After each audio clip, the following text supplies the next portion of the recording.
How high will our drafters tonight push Packers up the board? Will Alvin Kamara make an appearance earlier in this evening's festivities? And will a former Pros vs. Joes overall champ return to the mountaintop in 2021? Follow along with the live draft board and listen to our pick-by-pick analysis as we call the action from the 2021 FFPC Pros vs. Joes Magic Man League number 5 to see who is going to win a 2022 FFPC main event team. We've got a great show for you. Farrell Elliott is here. I'm Eric Balkman. Stick around. Your high-stakes fantasy football hour starts now.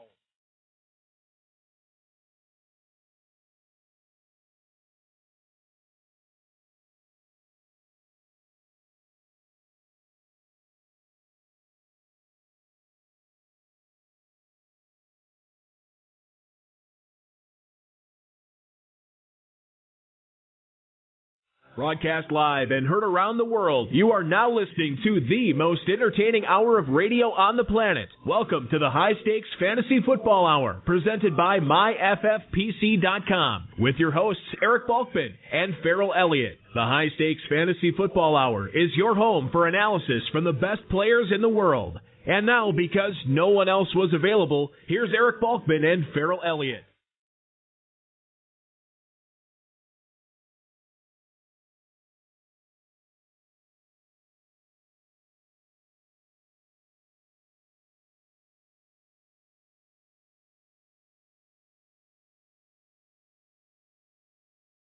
Thank you, Robbie. Greetings and salutations to all the Balkaholics and Ferrelliacs hanging out with us tonight. Welcome to the latest episode of the High Stakes Fantasy Football Hour, presented by MyFFPC.com. I'm your slightly above average host, Eric Balkman, and my co-host is the definitive commissioner of fantasy football, Farrell Elliott. Tonight, we have the fifth of 6 special episodes for you. It's the 2021 FFPC Pros vs. Joes Magic Man League number 5 draft tonight, and we will be covering it for you for the next 2 full hours. Follow the live draft board at youtube.com/highstakesfantasyfootball.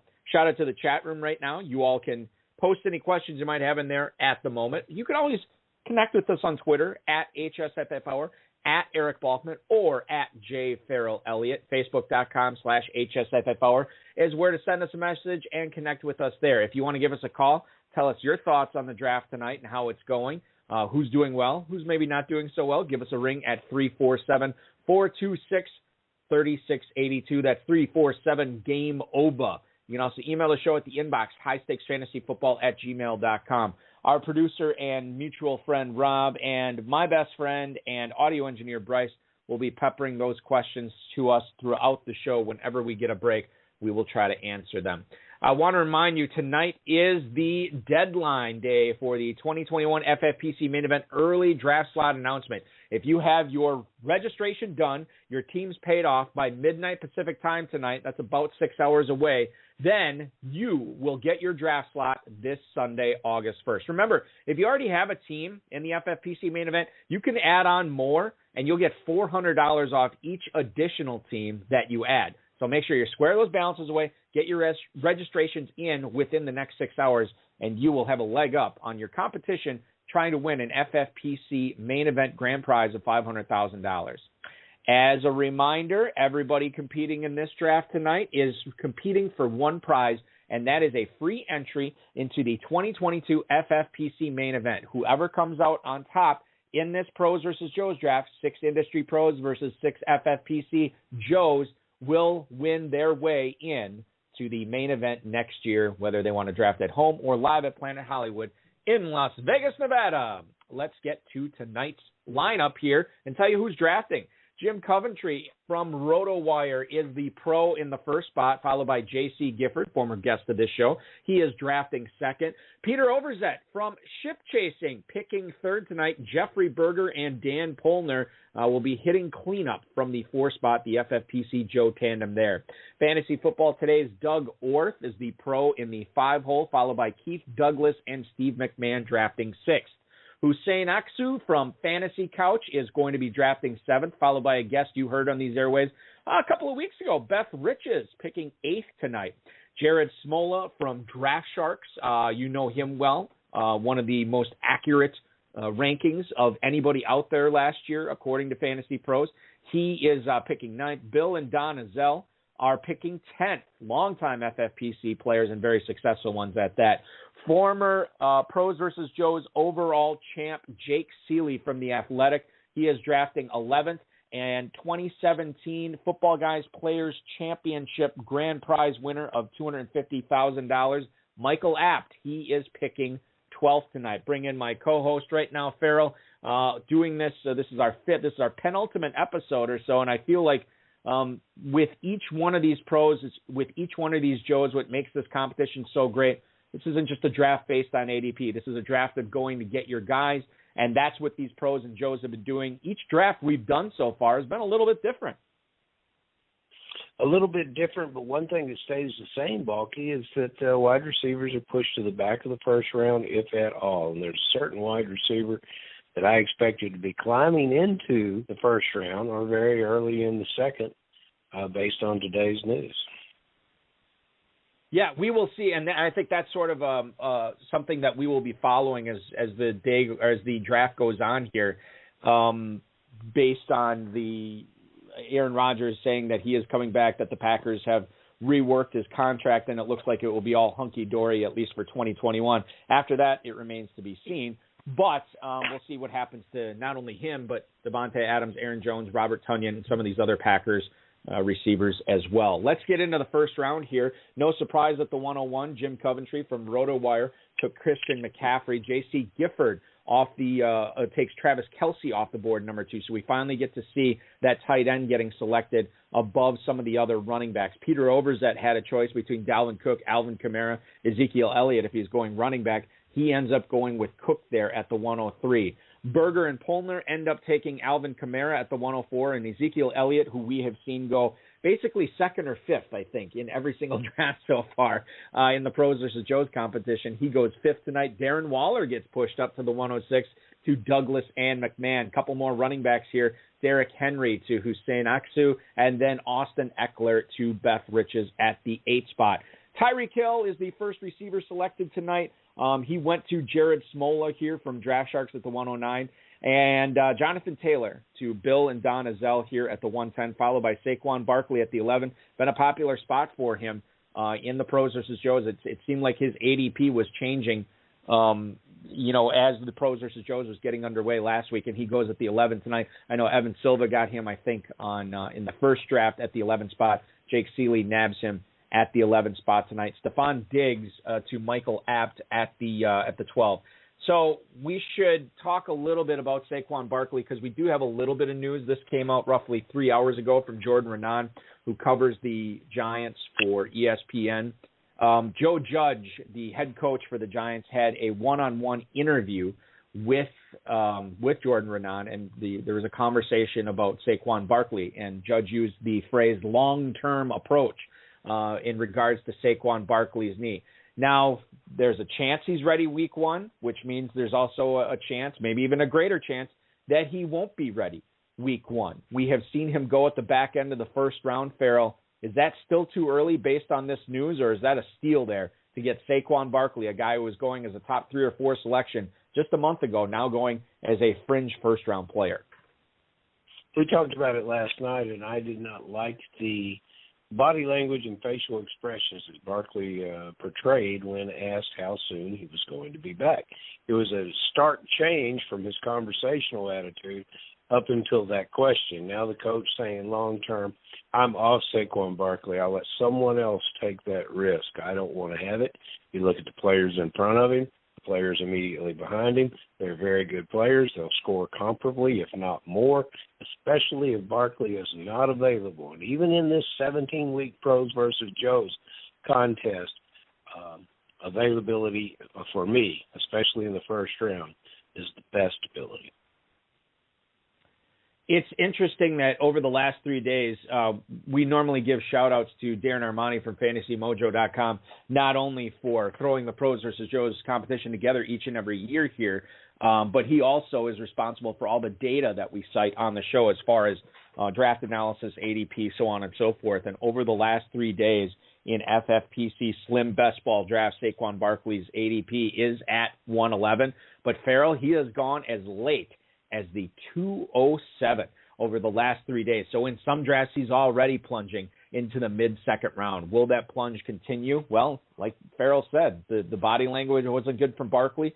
The interview wasn't all that great from Jordan Renan today, so it could even go further. Let's get into the second round and see some of these running backs that both Farrell and I might take over Saquon Barkley right now. One of them for me is definitely Nick Chubb, who Michael App nabbed at the 201.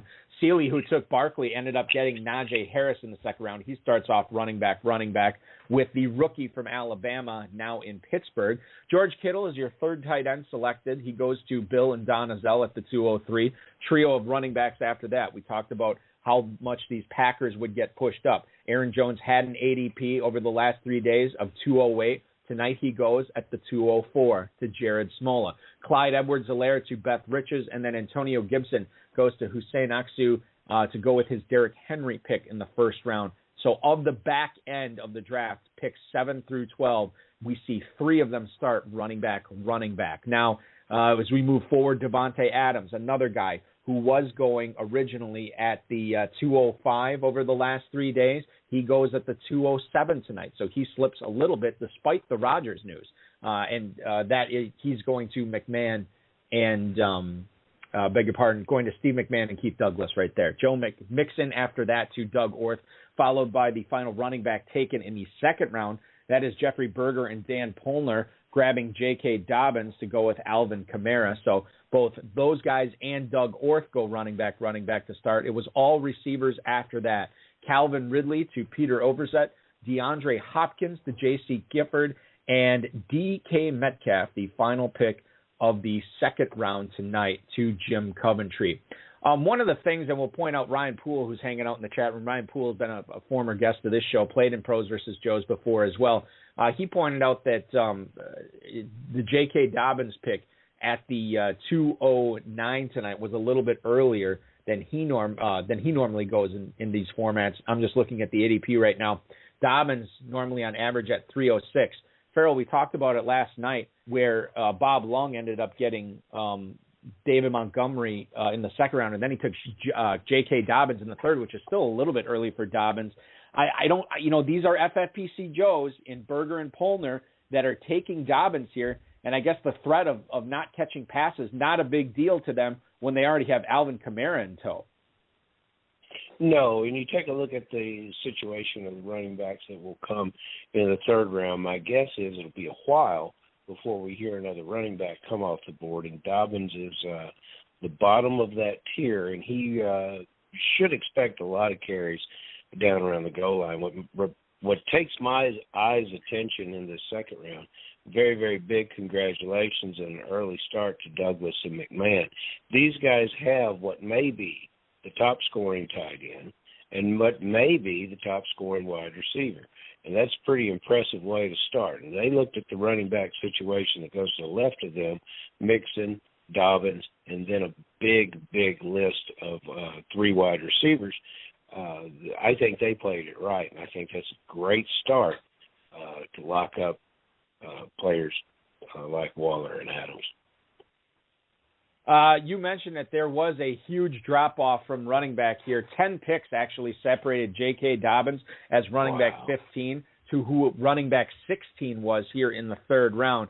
We'll get to that in a second, but let's tell you how the whole third round unfolded. The final 3 picks, Coventry, Gifford, Overzet, took receivers in the second round. They all did the exact same thing in the third. Jim Coventry gets A.J. Brown. J.C. Gifford gets Justin Jefferson.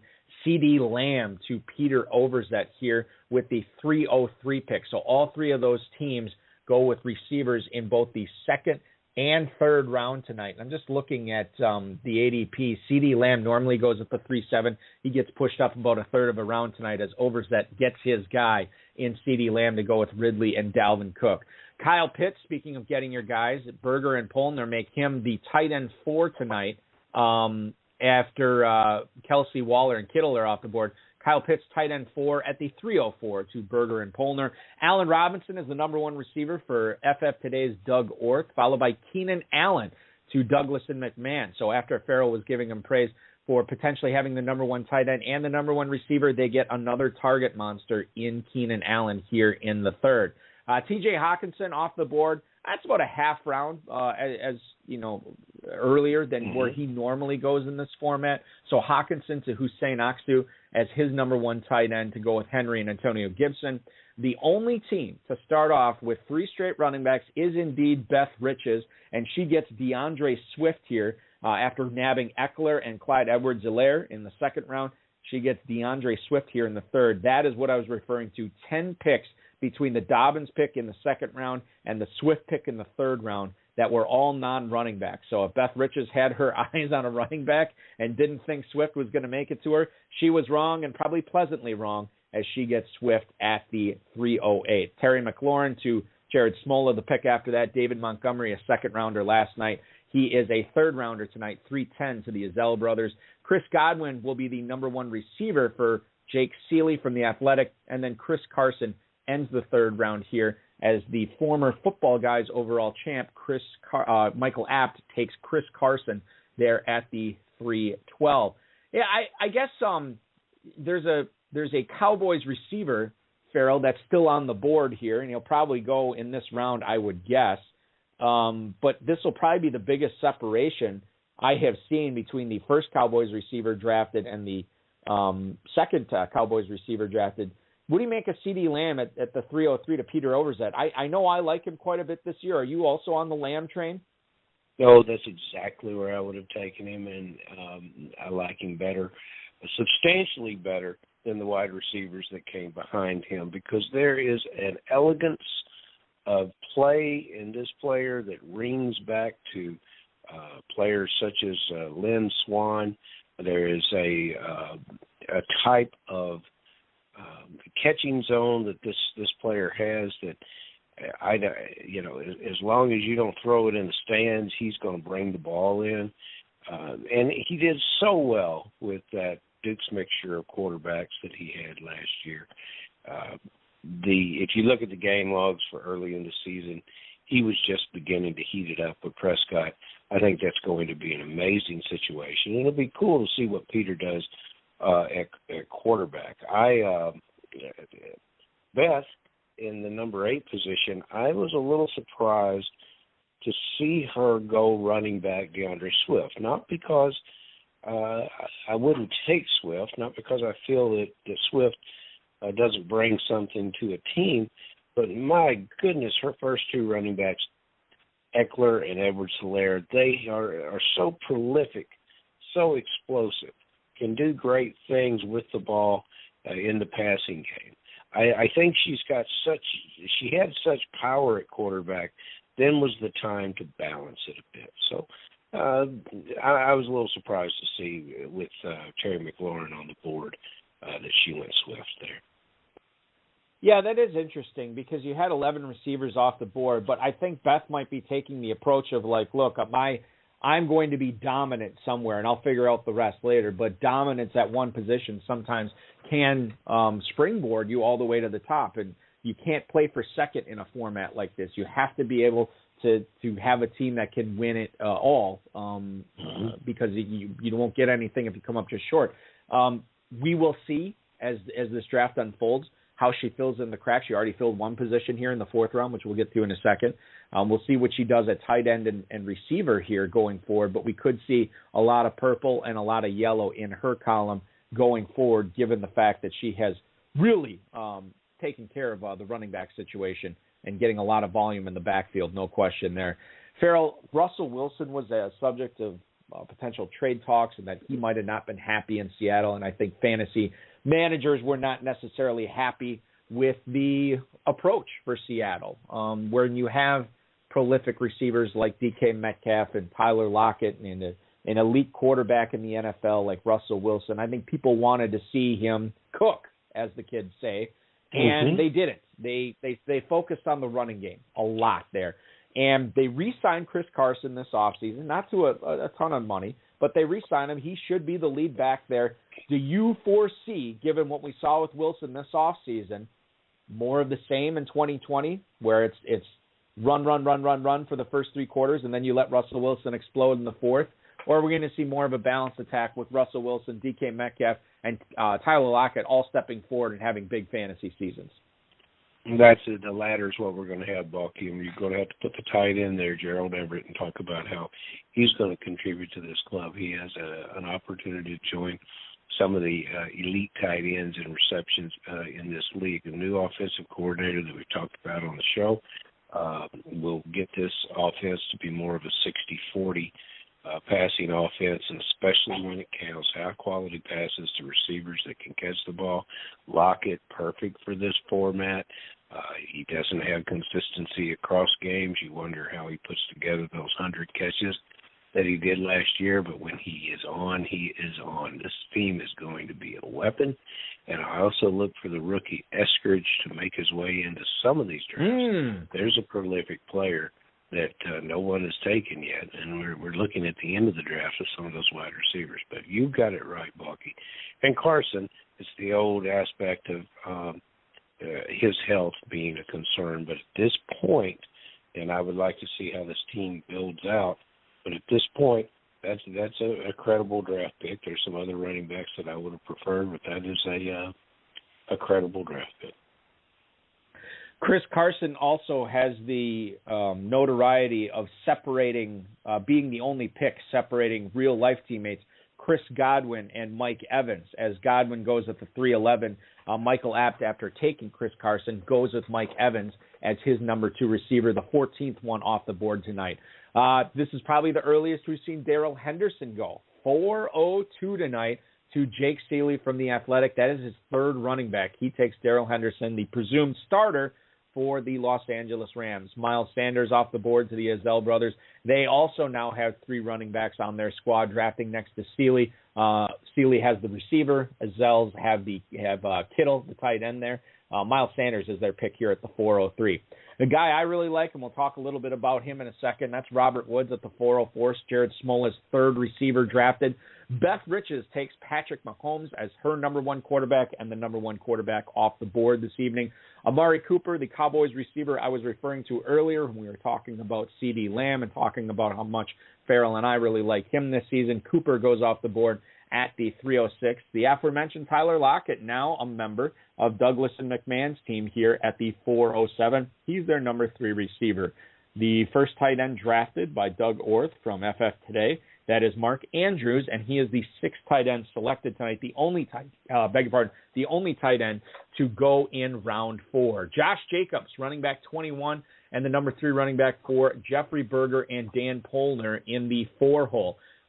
Pretty incredible stuff here from these 3 teams on the turn here. Peter Overzet, J.C. Gifford, and Jim Coventry for the 3rd straight round all-go receivers. We have a solid tic-tac-toe board of nothing but virtual yellow stickers at the left-hand side of the FFPC draft board tonight. It is DJ Moore to Peter Overzet. It is Cooper Kupp to J.C. Gifford. And it is Odell Beckham as the final pick of the 4th round to Jim Coventry. Every one of those players are the number 3 receiver for their respective teams. So let's talk a little bit about Robert Woods, Farrell. The guy who stands to benefit the most, I think, from the Akers injury is probably Henderson. But close behind him, it's got to be maybe Matthew Stafford or some of these pass catchers for the Rams. Robert Woods could be a huge beneficiary of that. The fact that he has rushed the ball, that the Rams have made it a point to work him into the game plan, both receiving and running. He goes off the board tonight ahead of Cooper Kupp. My whole thing all year when we talk about Woods and Kupp was that I felt that Woods is being drafted based on last year's stats, and last year's stats had a lot of touchdowns. Cooper Kupp didn't have a whole lot of touchdowns. You'd like to think there's some regression to the mean there, Farrell. I still like Robert Woods better, but Cooper Kupp almost goes, he goes more than a half round after Woods. I think that might be too much. I don't, Bucky. I think Woods has those touchdowns for a reason. He is the explosive player. He's the player that can beat the defender out of the box, get past him, get separation. Doesn't have to have a whole lot of separation to catch the ball. You know, there's a lot of explosive players that have to be way open, have to have a defender beat by a couple steps to make the catch. This guy makes the physical catch and then runs well before the catch and after the catch. I really like this player. I think he's a bit unsung because he's mixed in there with a lot of players and a lot of targets, a lot of celebrated guys. He's very, very solid, very good. That's a great acquisition. What is that? Our team number 9. That's Jared. That's a great acquisition, I think. And you would be well to grab Robert Woods as well. Cooper Kupp, you cannot complain about his production. I like him better in the 5th round. I like him stacked with other Ram players in this format. Good player, going to catch a lot of balls. Going to he's had his day, I think, of the red zone threat with this team, the red zone passing threat, the short yardage threat. I think he cedes that to Higbee a little bit this year. Good player, but I probably would have done something different in the 4th round here. We want to do a little something different on our program tonight and take it out to the phone lines for our first caller of the night. You follow him on Twitter at Jim Coventry NFL, and you are following his draft from the One Hole tonight. You hear him on Sirius XM channel 87 and 210 Fantasy Sports Radio on the weekends during the NFL season. It is Jim Coventry. Jim, welcome to the program, man. Thanks so much for having me. This is an exciting draft, and the room is just intense. Yeah, I'll tell you this: it's always more exciting, Jim, when you can start off the draft with the 101 pick. You could have had your pick of the litter. You went with McCaffrey. I know that seems like the chalk pick at this point. Was there any thoughts of you maybe going a different direction, or were you locked in on McCaffrey? No, I had to be locked in. He had his injury spell last year, so I'm just kind of hoping and expecting he goes back to full health. Few games he actually played last year, his scoring was top 5 in each of those starts that he had. So I imagine he's back to being the player we expected. Yeah, Cook has his injury risk as well, so it was all McCaffrey all day. Jim, I'm glad to see the roster that you're putting together is in a best ball format because, honestly, you have all the name brands, and if you had to pick a lineup, you could get yourself in trouble because you might pick the wrong one. So I think you're doing a great job here putting these players together. I tell you what, though, I was not excited to take Myles Gaskin in the 5th round, but I needed another running back, and I know the pool is going to dry up very quickly. I always worry when you have a 7th-round draft pick who comes on in that second season, misses 6 games, and, they draft Jared Dokes, and they did put a claim in on Kerryon Johnson. They didn't get him, so I am a little bit nervous. But at the end of the day, I have to just hope that Gaskin gets playing time and that works out well. But otherwise, yes. I know you mentioned a few moments ago you weren't a big fan of Cooper Kupp going where he was, and he went the pick before him. I would have liked him there because I remember back when the Rams were running their offense and not protecting their quarterback, Kupp would be schemed wide open with so much green grass in front of him. And those days are back because with Stafford, Sean McVay can actually run his offense instead of hiding everybody. Jim, we referenced this earlier with you drafting next to J.C. Gifford and obviously Peter Overzet next to him. You're seeing these receivers fly off the board as it comes back to you in the 2nd, as it comes back to you in the 4th round. How much of your decision on who to go with there, be it Metcalf or Odell Beckham, was based on Gifford and Overzet loading up at the position? It was really my draft board fell the way it did. Now, the decisions I made were I had a special number of running backs that the tier went off at Joe Mixon. If those running backs were gone at that turn, I was going to take the 2 receivers because they were higher valued players than I had. So they did influence that for sure. But I didn't know that those running backs would fall anyway. I looked at the other pros versus Joe's drafts, and in one draft, Edwards-Helaire fell, and in another, Mixon fell, but in the other, and Aaron Jones, I think, may have fallen in one, but in the other drafts, nobody. So I was expecting that to happen. And then at the 4-5 turn, it was where I just thought Beckham was a good value on the board. Again, I wanted Kupp or DJ Moore, and they went right ahead of me. I thought about taking a quarterback there, but I backed off. And then, as I said a moment ago, the players around me, we have 3 teams, I believe, with 3 or 4 running backs already, and that forced me into picking Gaskin. I would have taken a quarterback otherwise. I think you're going to be very happy with Gaskin, Jim. I hope so. I do like him. I definitely do. So thank you for that supportive word, and I do hope the same. I think you're right. We just hope that works out long term. All right, so Jim, let's look at your draft.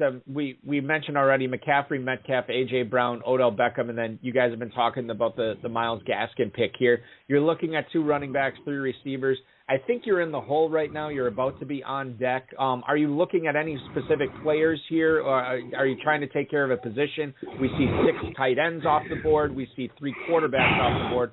What are you thinking here at the end of the 6th round? So I do want to get a quarterback here. I initially had planned on taking one in the 5th, and because of the running back dilemma, I didn't. And I'm waiting for this next pick of board, and the 1,000,000-to-1 shot somebody's listening and doesn't want to, do something to me. So I'm going to wait just a second. I do have a plan right here. Hey, it's a 1,000,000-to-1 shot, but you never know, right?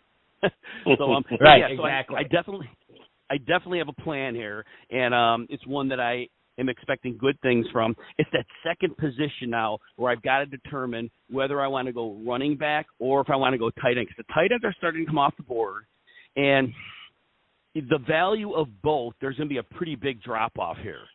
And I'm still waiting 14 seconds on the clock. There we go. Somebody just made their pick here. Okay, so Tyler Boyd goes, I'm going to take Russell Wilson here because I want to stack him with DK Metcalf. Yes. Perfect. And I'm excited about Russell Wilson. I'm going to make my second pick right now. I'm between taking Michael Carter because I think he's going to see a significant passing down role. He may not see a ton of early work, but they're going to trail every game. And, boy, if I go with a tight end, I don't think I want to make that drop all the way down to Higbee. I'd like him, but I think I could get a couple tight ends later that might put up a pretty much similar scoring. So I am going to take this 3rd running back thinking he's going to get in that mix pretty quickly. So I'm going to take Michael Carter here. So Russell Wilson and Michael Carter are the selections here at the 6:12 and the 7:01 for Jim Coventry. Jim, after you make that pick, I just want to last question before we let you go. When you talk about stacking in a draft like this, where it's a closed league, you're just trying to beat 11 other teams. Do you think that it is a must after you get some of those early receivers that you must take a quarterback to match up with one of them, or does that not necessarily affect it? That you're just going to go with the best quarterback regardless of what receivers you already have on your roster? It was a combination of both. If I had a certain receiver such as Metcalf, I did potentially want to stack him with Wilson, but I would not make a stack just to make a stack. It had to be the next quarterback on my board, and it had to be at the right time. But I won't reach for that player to make the stack happen. Jim Coventry, ladies and gentlemen, you follow him on Twitter at Jim Coventry NFL. You check out all his work at RotoWire. I know you already have the training camp notes that have been coming out for almost a week now, Jim. What else do you have? What do you got coming down the pike for all the RotoWire subscribers here for your work? So I've been writing a weekly article called ADP Battles. And what I do is I take 3 to 4 players at the same position who are going pretty much back-to-back in ADP. And I give both the pros and the cons for that player. I like to give readers both sides so they can at least add to their knowledge bank and make the best decision. But I don't want to just pump up each player positively. I think having that downside scenario is important. So based on fantasy managers' level of risk mitigation, they can definitely utilize that. Jim Coventry, we thank you for calling into tonight. We wish you best of luck on the remainder of this draft. Good luck in all your leagues this year, man. Don't be a stranger. We'll talk to you again soon. Excellent. Have a great night, and thank you for all you do. Thank you, Jim Coventry, ladies and gentlemen, from RotoWire.com at Jim Coventry NFL. Good stuff from him. Good analysis. Good draft philosophy. Good guy to talk to about this specific format, this league, and high-stakes fantasy football in general. Farrell, let's move on and talk about this 5th round as that's where we left off after the Beckham pick. We know that Jim took Myles Gaskin. We can tell you that Javonte Williams went to J.C. Gifford as his number 1 running back here in the 5th round as running back 23. T. Higgins is the 4th consecutive receiver drafted by Peter Overzet here at the 503, and the second quarterback is off the board. It is Josh Allen, and he is a member of Jeffrey Berger and Dan Polner's team here tonight. Julio Jones is the number 2 receiver for Doug Orth, followed by Jamar Chase, the rookie from Cincinnati, the 4th straight receiver drafted by Keith Douglas and Steve McMahon. He goes off the board tonight as wide receiver 23. Dak Prescott, 3rd quarterback selected tonight. Prescott's going to go to Hussein Aksu from FantasyCouch.com. He goes off the board tonight at the 507. Deontay Johnson is the number 1 receiver drafted by Beth Riches. She gets him the pick after Prescott at the 508. Travis Etienne joins Aaron Jones in the backfield for Jared Smola, followed by Adam Thielen. Now, he's the number 1 receiver drafted by the Azell brothers here tonight at the 510. Mike Davis, the penultimate pick, he becomes of the 5th round. He becomes the 4th running back selected by Jake Seeley. And then Brandon Ayuk, the 3rd receiver drafted by Michael Apt. Now, Farrell, I'm just looking at this 5th round. There's some interesting stuff here. Javonte Williams to Gifford. That's his number 1 running back. You look at Deontay Johnson here tonight. That's the number 1 receiver for Beth Riches tonight. Adam Thielen, drafted in the 5th round. That's the number 1 receiver for the Azell brothers. So I think what we're seeing here is people are drafted earlier a lot to their strengths, and now are sort of filling in the cracks. Got Vegas on my mind. They're filling in the cracks of trying to make sure that they're palatable at least, or solid at least, at these other positions. It might become desperation time for some of these players who maybe are a little bit short strung at some of these positions. These are pros versus our most successful Joes in the FFPC, and I've learned as we're talking about this that the drafters here have a plan. They are very directed in what they want to do, and they expect the players that they're getting to be there. It's just like Jim said with Cooper Kupp, and gave a reason that he believes that Cooper Kupp would be valuable to him. And I wouldn't agree with that, but he does. So everyone here has got a plan. And so I think that all these drafters are very, very happy with the players they're picking. Now, the Azell brothers always are a mystery and a puzzle to me. Their build always includes players that I'm a little bit down on. I don't dislike the player. I just like the players around them better. And these guys are so successful. And I look at the players, and every one of them comes with a little warts to me, especially the wide receiver that they take here, Thielen, a guy pushing the other side of 30, who had great touchdown receptions last year, but not the amount of catches that I would like to see in my number 1 receiver, where I see some in the 6th round, some very explosive, very high-end receivers going off the board. If I'm learning one thing by listening to you and watching all these excellent drafters, it's steady as she goes does not win this for you. And I don't think Adam Thielen, as your number 1 receiver, is going to win this for you either. You know, I used to bring this up years ago, and our mutual friend Craig Campbell participated in this, Farrell. And he was one of the, I think Greg Cantor has done this before. I'm trying to remember the other FFPC Joes that have done this. I don't think I've ever seen a pro do it. But we oftentimes will see, not oftentimes, once in a while we'll see a team start off with 3 straight tight ends. And usually you're getting the top 3 tight ends in that case. Now, you can't do it this year because of the ADPs of Kelsey, Waller, and Kittle. But I was wondering if we would see that at some point in pros versus Joes. I don't think it's going to happen, but certainly maybe the stars align and somebody could go with like a Waller, Kittle, Hawkinson start, or something like that. I don't know if we'll see it because we only have one more draft left, and I already checked the slow draft for pros versus Joes 7. Didn't happen there either. But that's always something fun to talk about every year. But that is to your point. You got to be uber elite somewhere, and then you kind of got to just be solid everywhere else or good everywhere else, and that usually is enough to get it done. Moving on in the 6th round here, you talked about these explosive receivers here. Let's get into it. It is Chase Claypool as the 3rd consecutive receiver drafted by Michael Apt here. Wide receiver 27 at the 601. Pair of quarterbacks off the board after that. Seeley goes with Lamar Jackson. The Azells go with Kyler Murray, both their number 1 quarterbacks on their teams. Dallas Goedert is now the number 1 tight end for Jared Smola, the 7th one off the board tonight. Smola gets him at 604. Chase Edmonds on the Arizona Cardinals joins a pretty talented backfield with Eckler, Edwards-Helaire, and Swift for Beth Riches here tonight as running back 26. Beth has 4 of the top 26 running backs in this draft. Kenny Golladay is going to be the second receiver, drafted by Fantasy Couch's Hussein Aksu, and then Kareem Hunt goes right after Galladay to McMahon and why am I blanking on this? That would Douglas. be. Oh my goodness, That's I've been McMahon saying it all night. Douglas. McMahon and Douglas. I got to remember, it's the law firm of McMahon and Douglas, keeping everything fair in the eyes of the law by not letting any stacks or any value go by them.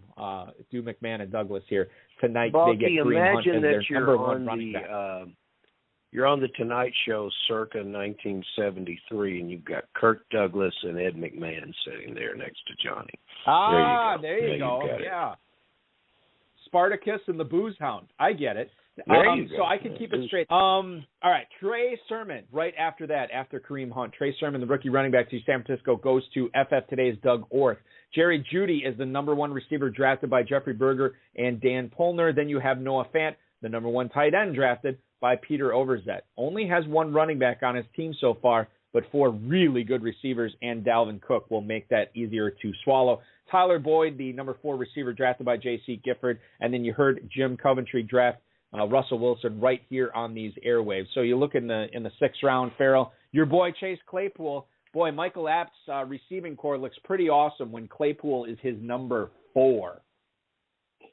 It's very, very impressive, and Claypool will score for him. I predict more than Brandon Ayuk will, but he can start looking at some other positions now because he's got his scorers at tight end. Or at wide receiver. He's going to be just fine. He might need to start looking for a tight end now. I know you're surprised by the DeAndre Swift pick by Beth Riches in the 3rd round. Were you also surprised by her going with Chase Edmonds in the 6th round, eschewing receiver and tight end for another round? Yes, I have just determined that Beth does not like the color yellow. And lots of people don't. They just don't want they whether it's a light maize or a deep dark harvest yellow, they just don't care for it. And she just doesn't. She's just going to pick receivers. And there are still plenty of them on the board that are going to catch the 70 or 80 balls. And I think she looks around and sees, you know what, these guys are taking some receivers in the 5th round and they're leaving plenty of good ones. So I'll take another running back, which is what she wants to do in this draft, obviously. 2 interesting team builds here. McMahon and Douglas, the FFPC Joes in the 6 hole, and Berger and Polner, the FFPC Joes in the 4 hole tonight. Farrell, McMahon and Douglas don't take a running back until round 6, and they get Kareem Hunt. Berger and Polner don't take a receiver until round 6. They get Jerry Jeudy. So I think this is interesting as we look at these team constructions coming together. Which one do you prefer right now? McMahon and Douglas obviously took Waller first, 4 straight receivers after that, Adams, Keenan Allen, Lockett, and Chase. Berger and Polner are kind of all over. Kamara and Dobbins, then they get Pitts. They go back to the running back well. They get Jacobs, and then Josh Allen. So they have the number 2 quarterback. They have the number 4 tight end, and now they get Jerry Jeudy as their number 1 receiver. Which one do you like better so far through 6 rounds? When we review this draft at the conclusion tonight, I'm going to come back to team number 4, Berger and Polner. I like Josh Jacobs. Everyone knows that I'm a big Raider backer anyway, and that's where he should go in the 4th round. I wouldn't have picked him there. There's receivers that I would have picked there and tried to get him back. There's enough animus towards Josh Jacobs that you might have been able to pick him up in the 5th round. But it doesn't matter because I've watched what they've done in the 5th and 6th round. I think I got an idea of who the receivers that they'll pick up later are, and to me, this team is winning the draft so far. With what they've done at quarterback, coming back with Jerry Jeudy, that's the kind of receiver that I like in this contest. I think they're well on their way. We are well on our way into round 7 here. You heard the Michael Carter pick on air from Jim Coventry from RotoWire. He gets him at the 701. James Robinson off the board to J.C. Gifford as his number 2 running back at the 702. Trio of receivers then. Robbie Anderson to Peter Overzet, Juju Smith-Schuster to Berger and Polner, and then Cortland Sutton to Doug Orth. Aaron Rodgers, we were wondering where he would go tonight, Farrell. He did shoot up. He gets selected tonight at the 706 as quarterback 7 For reference's sake, according to FantasyMojo.com, Aaron Rodgers' ADP in this format in the last 3 days before the news today, he was quarterback 13, going on average at the 904. So he shoots up almost 2 full rounds tonight. Adams actually fell. Jones moves up a little bit. Aaron Rodgers moves up a lot. We have our answer there. Devontae Smith to Team Aksu there, 707. DJ Chark after that, the number 2 receiver for Beth Riches. Justin Herbert will be the starting quarterback for Jared Smola's team here at the 709, followed by Damian Harris, who continues to creep up that ADP, to Don and Bill Azell there. Michael Thomas off the board at the 711 to Jake Seeley. That's going to be his number 2 receiver. And Tom Brady joins Michael App's heavy receiver team so far, with only Chubb and Carson, but 4 receivers on that squad, including Mike Evans. So he gets the stack, the hookup. That's what we called it in my day. Evans and Brady on that squad. That is your 7th round. Farrell, when you heard the news today of Aaron Rodgers, did you envision him going in the mid-7th round tonight? Is this earlier or maybe perhaps later than what you thought he would go?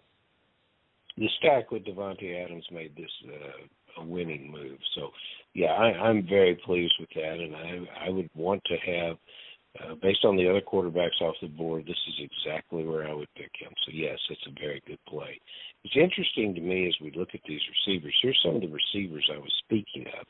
And Tyler Boyd, who's a capable wide receiver and could be part of a tremendous offense in Cincinnati, went in the 6th round. And then the next 3 receivers, Robbie Anderson, Juju Smith-Schuster, Cortland Sutton, will all score more fantasy points than Tyler Boyd for different reasons, I think. Robbie Anderson did it last year in receiving numbers. He did not catch a lot of touchdowns. Perhaps that changes this year. Juju Smith-Schuster flirted with 100 catches, and Cortland Sutton's aching to get back to football to be the number 1 receiver at Denver and was prolific when he did play in 2019. The fact that these 3 guys are available in the 7th round, because of all the running back and tight end drafting, the early quarterback drafting, they allowed these teams, especially Berger and Pollner, who now they waited to the 6th round. They took Judy. That's good. In the 7th, they get Smith-Schuster, and that's just great. So congratulations on how they're putting together the team. And we could say the same thing about Mr. Aksu at number 7.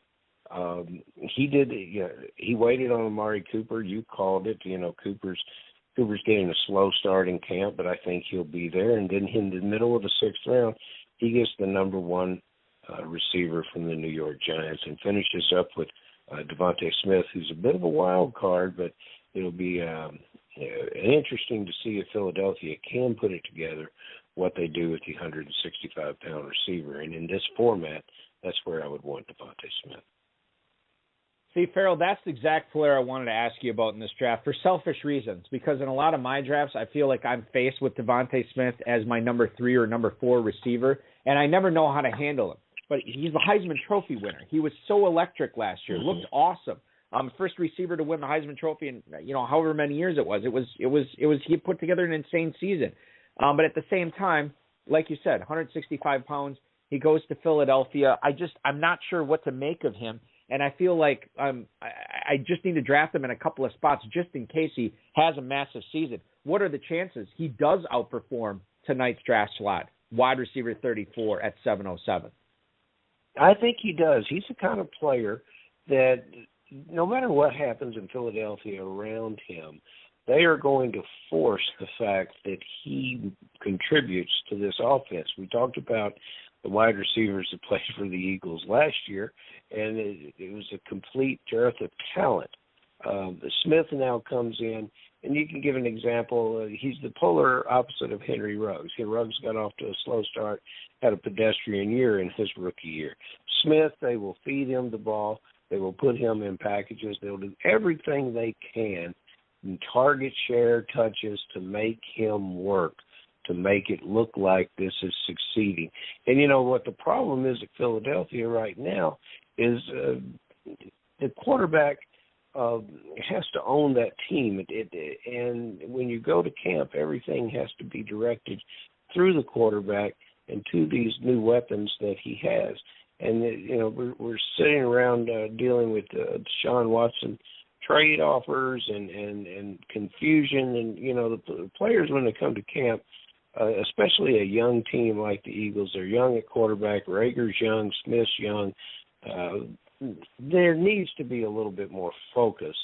I think despite all the distractions, the focus will be all year long on our 165-pound wide receiver. Yeah, more to come on Devontae Smith. Can't wait to see him out on a preseason field. Somebody I'm going to be watching closely for sure. Moving on to the 8th round tonight, we got some commentary going on in the 8th round in the Blog Talk Radio chat room, so I want to get through this. Mike Williams is the first selection. He goes to Michael Abt here as his number 5 receiver. Logan Thomas is the starting tight end for Jake Seeley's The Athletic squad. A lot of receivers here. Laviska Shenault to Don and Bill Ezell. Brandon Cooks to Jared Smola. Debo Samuel to Beth Riches as her number 3 wideout. Antonio Brown will be the 4th wide receiver selected at wide receiver 41 for Hussein Aksu. His squad tonight, that's at the 706. Zach Moss, number 2 running back for McMahon and Douglas, the law firm there in the middle of the draft. Ryan Tannehill to Doug Orth from FF Today, followed by Curtis Samuel to Berger and Polner here at the 809 selection. Farrell, your guy, Raheem Mostert, he goes off the board here tonight with the third to last pick of the 8th round. Peter Overzet drafts him as his number 2 running back to pair with Dalvin Cook. Michael Gallup, another Cowboys receiver off the board at the 811, and Tyler Higbee rounds things out, the Jim Coventry here from rotowire.com. And it's interesting, too, because Tyler Higbee goes as the tight end 10 tonight. He normally goes at tight end 9, normally goes at the 704. He goes tonight at the 812, and Ryan Poole said, look, this is the latest I've ever seen Higbee go in this format before. So Coventry gets a big-time win there, in my opinion, to wait and still get a top 10 tight end a round and a half later, almost 2 full rounds later than what he normally goes. So congratulations to Jim there. What are you thinking about Overzet's squad from the 3-hole here tonight, Farrell? Because he gets Cook, and now he gets your guy Raheem Mostert. The question was, can you hit on enough running backs to make this team really explosive enough to compete with Ridley, Lamb, Moore, Higgins, Anderson? You got the receivers, and now he's got Mostert as his number 2 running back. How much more do you like this squad now that he's got Cook and Mostert, not just Cook? Everybody knows that Overset's a genius, so that so there's no way that if I'm at the 4th spot and I'm saying, well, this guy hasn't picked a running back since Dalvin Cook, I'm not going to let him have Mostert because I took he takes Curtis Samuel. Absolutely nothing wrong with Curtis Samuel, but there's receivers that would have come back to him that could help him just as much in the 9th round. But Mostert could be a great 4th running back for him. He'll be a tremendous 2nd running back if he can overcome and I'm not going to speak about injuries. I'm going to speak about the fact that he's the most he's ever carried the ball is 151 times in 1 year. So if Mostert could carry the ball 225 times, he'll have production equal to a 3rd-round running back, and that would be fantastic for Overzet's team here. You know what's wild to think about, too, as we look at the Niners running backs and how tonight's drafters treated them. Trey Sermon went as running back 28, Raheem Mostert as running back 33, and you think, well, Balky, that doesn't sound like that big of a difference. Well, based on how this draft fell, it was more than 2 full rounds that separated those players, even though they were only 5 running backs away from each other at the position. So it was interesting there, Mostert going 2 full rounds after Doug Orth took Trey Sermon in the 6th. Let's get into the 9th round here, ladies and gentlemen. James Conner, the other half of the Arizona backfield duo. He is Jim Coventry's number 4 running back tonight. Matthew Stafford joins J.C. Gifford's squad as his number 1 quarterback 11 off the board for Stafford tonight. Will Fuller is the number 6 receiver drafted by Peter Overzet, and we see Berger and Polner double up at the tight end position. They grabbed Pitts in the 3rd round. They grabbed Mike Gesicki here in the 9th round. Then a bunch of young running backs off the board here in the 9th round. Kenyon Drake is number 4 to Doug Orth. A.J. Dillon is the number 3 running back to McMahon and Douglas. And then Ronald Jones, the number 3 running back to Hussein Aksu, the fantasy couch maven. He gets him as his number 3 running back. But remember, His top 2 running backs were Derrick Henry and Antonio Gibson, chosen in rounds 1 and 2. Michael Pittman is the 4th wideout chosen by Beth Riches, and then Leonard Fournette joins Jared Smola's squad as the number 3 running back there. A couple of quarterbacks here, and they're both backups. Bill and Donazell took Kyler Murray in the 6th round. They get Jalen Hurts here as quarterback 12 in the 9th round. Lamar Jackson went to Jake Seeley in the 6th round. They get he gets Joe Burrow as quarterback 13 and his second quarterback here in the 9th round. The last pick of the 9th round is indeed Gus Edwards. So we're seeing some double ups here, Farrell. How much of this is strategy and how much of this is just simply best player available?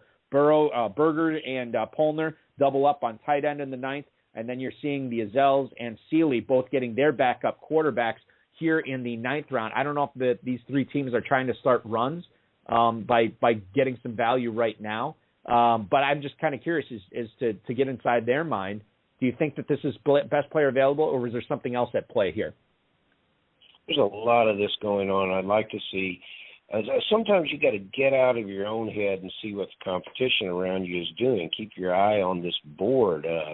Peter Overzet comes back. He has 5 receivers. He takes a 6th receiver, Will Fuller, who enters into a promising situation, but has a lot of question marks about what's going to happen with that team. When running backs were available on the board, Ronald Jones, who rushed for almost 1,000 yards last year and scored touchdowns, and goes back to a pretty good team in Tampa being available there. And Kenyon Drake's available because he was going to play like a wide receiver anyway, and he may catch more balls than Will Fuller in this year. So I don't see. Sometimes you get in this mode of drafting a certain position to be strong in a certain position, and you just might go too far. I think that's what Peter did there. I'd love for him to call in and tell me that Will Fuller's going to catch 100 balls. Michael Pittman in the 9th round in this format. Come on, guys, this is a steal. And boy, does it set up. That's team number. That's 8. Team number 8, Beth Riches. That's my favorite pick that she's had yet, and it sets her up for a position to add some other Colts receivers. It would be a mighty nice stack. And the Azell brothers, they don't let me down. They take another player, which I would have serious question marks about, and they continue that. So they're probably on their way to a championship in that respect, by itself. Yeah. Have you ever drafted in the same league with them in Las Vegas before, Farrell? I think I have. Yes, I think I have. And I know they do a lot of best balls. They do a lot of stuff out there too. Obviously, main events and everything. But yeah, it is fun to watch them in action. Oh, I sat with them and we get to see them tonight.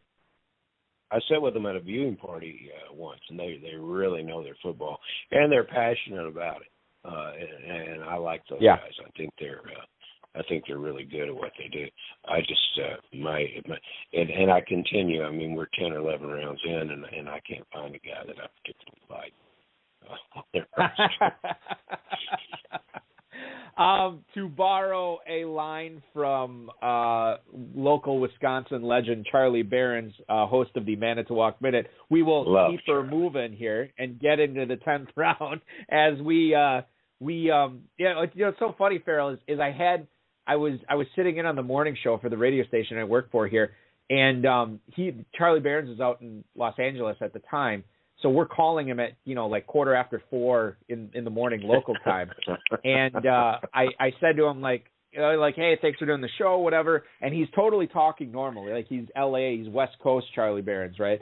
And I was like, well, so do you want me to do the character the whole time? You just want me to be like, just me normal, like actor Charlie or whatever? I'm like, let's just do the character. And then I said, we're on in 30 seconds. Boy, did he flip the switch at 4:15 in the morning, no problem. It was one of the most fun 15-minute segments I've ever done in my life talking with him.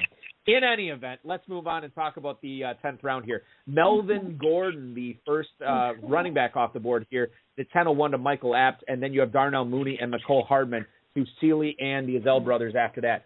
Jamal Williams to Jared Smola. Interestingly enough, he has Aaron Jones on his team. Jamal Williams, no longer the handcuff for the Aaron Jones owners. Jamal Williams moving on to Detroit this year. It is his number 4 running back. Jarvis Landry is the 5th receiver taken by Beth Riches, so she's starting to hit that receivers are pretty good. Farrell, maybe she likes the color yellow, but only in the second half of the draft. I don't know. Latavius Murray to Hussein Aksu here at the 10:06, and then a couple of tight ends, Evan Engram and then Robert Tunyon off the board. These are both backup tight ends to McMahon and Douglas for Engram, and then Doug Orth for behind Mark Andrews on his depth chart. Berger and Polner take Marquise Brown, and then a couple of running backs, Tony Pollard to Peter Overzet as his number 3. Naheem Hines is the number 3 running back selected by J.C. Gifford, and then Trey Lance off the board with the final pick of the 10th round.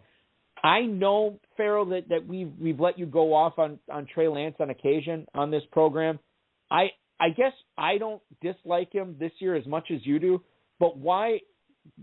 I guess I don't understand why he's going off the board ahead of Justin Fields, ahead of Trevor Lawrence as far as rookie quarterbacks go. This is a player that only played one game last year. One game. And it wasn't against great competition either. And so to see, I know Jim Coventry already has a quarterback, but to see Lance continue to get pushed up the board, people really, really, really must love his talent because we have such a small amount of film on him. Everyone is buying into the fact that the dual threat quarterback will lead you to a championship. That's why Hurts is a big pick. That's why Lance is a big pick. And you look at some of our first quarterbacks off the board. Allen has the numbers to back him up. Prescott can run, although does less of it. Mahomes is a freak and can do everything. Kyler Murray had big statistics last year due to the fact that he can run the ball. And many of these guys are running the ball when the offense breaks down. That's what listeners have to remember. But, I think that the situation with Trey Lance, I do not believe that the San Francisco 49ers, a 6-10 football club, last year are in the middle of a rebuild. They have a team manager quarterback. They're going to play this player very much in the way that New Orleans has played Taysom Hill. That's how I view it. And I don't think he gives you any value in redraft leagues. Now, in this special situation, he could be given the role towards the end of the year. And you'll have to determine whether you think he brings quality to your team above some other NFL quarterbacks that have skill sets that are already well developed. And you're right, this player played one game of college football last year. So I think that what's the phrase they use? Tapping the brakes on Trey Lance would be appropriate here. I guess like you said, for this format, he is a pick to win type player. But you don't like I've said before, you don't have to hit a home run on every single pick. Now, if you hit a home run on Trey Lance, maybe he helps you out, maybe he doesn't. I guess I would not be pushing him up as much as, and this is not just a knock on Jim Coventry. This is, we've seen it in all 4 drafts so far in the Pros versus Joes. He really is moving up draft boards. Let's press on until the 11th round here. Yeah, round 11. We'll kick things off here with Coventry taking Hunter Henry at the 11:01, Irv Smith to J.C. Gifford after that. That is backing up Travis Kelce. Elijah Moore, Peter Overzet cannot stop drafting receivers. He gets the rookie out of New York as wide receiver 50. That is his number 7 receiver so far tonight through 11 rounds. Jalen Waddle, another rookie receiver. He goes to Jeffrey Berger, Dan Polner here. Doug Orth to Russell Gage, and then Henry Ruggs, the second-year player from Las Vegas. He goes to McMahon and Douglas. The third running back in a row drafted by Hussein Aksu is David Johnson. Ronald Jones in the 9th, Tavius Murray in the 10th. He gets David Johnson here in the 11th. Jonnu Smith off the board to Beth Riches as her number 1 tight end, followed by Corey Davis to Jared Smola from Draft Sharks. By the way, Richard Ross and Ryan Poole in the chat room commenting on how much they do like Jared Smola's team right now and how they're loving it come together. Adam Troutman to the Azell brothers as their number 2 tight end, followed by Marvin Jones to Jake Seeley and Devontae Parker, the final receiver off the board to Michael Apt here. That, by the way, is Michael Apt's number 6 wideout. one thing I've noticed with Coventry squad, and by the way, in probably about 25 minutes or so here, Farrell and I will give you a team-by-team breakdown. But Coventry went receiver heavy early with Metcalf, A.J. Brown, Odell Beckham. He has not drafted receivers since round 4. We are now in round 12. Farrell, is that a mistake to, even when you load up on a position that early, but the wide receiver position, to ignore it for, whatever it's been now, 7+ rounds? Is that a good move? No, and you got to ignore it for a reason. You've got to be great at the other picks, and I don't think he has been. And we'll see if he can recover from that. But there's some players he's picked that I would. He's obviously a very well a veteran at this and a very well qualified evaluator of talent. I like to know where he's going with it.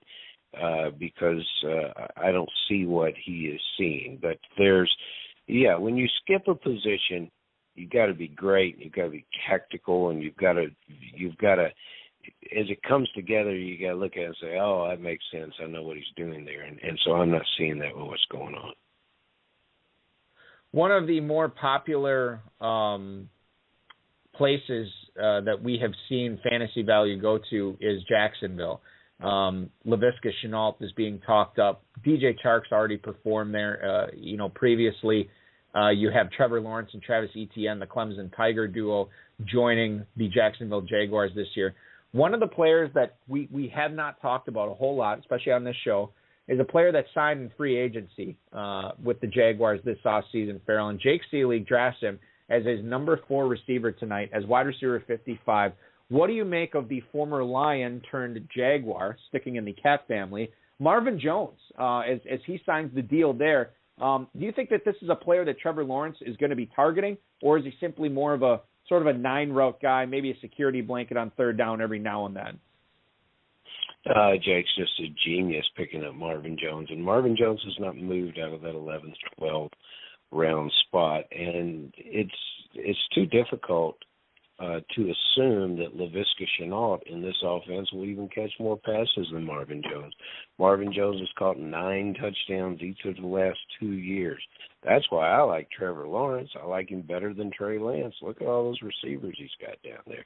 Trevor Lawrence goes in several rounds, at least 2, sometimes 3, behind what drafters are doing with Trey Lance. And that job is his to win, is his to own, and that's his team. And he's going to camp with people that love him. And one of the guys that is going to make him successful is the player that they brought in to do so. That's Marvin Jones. He's a professional receiver. He came through the situation in Detroit, catching a lot of balls. He's playing, Detroit's losing a lot of football games.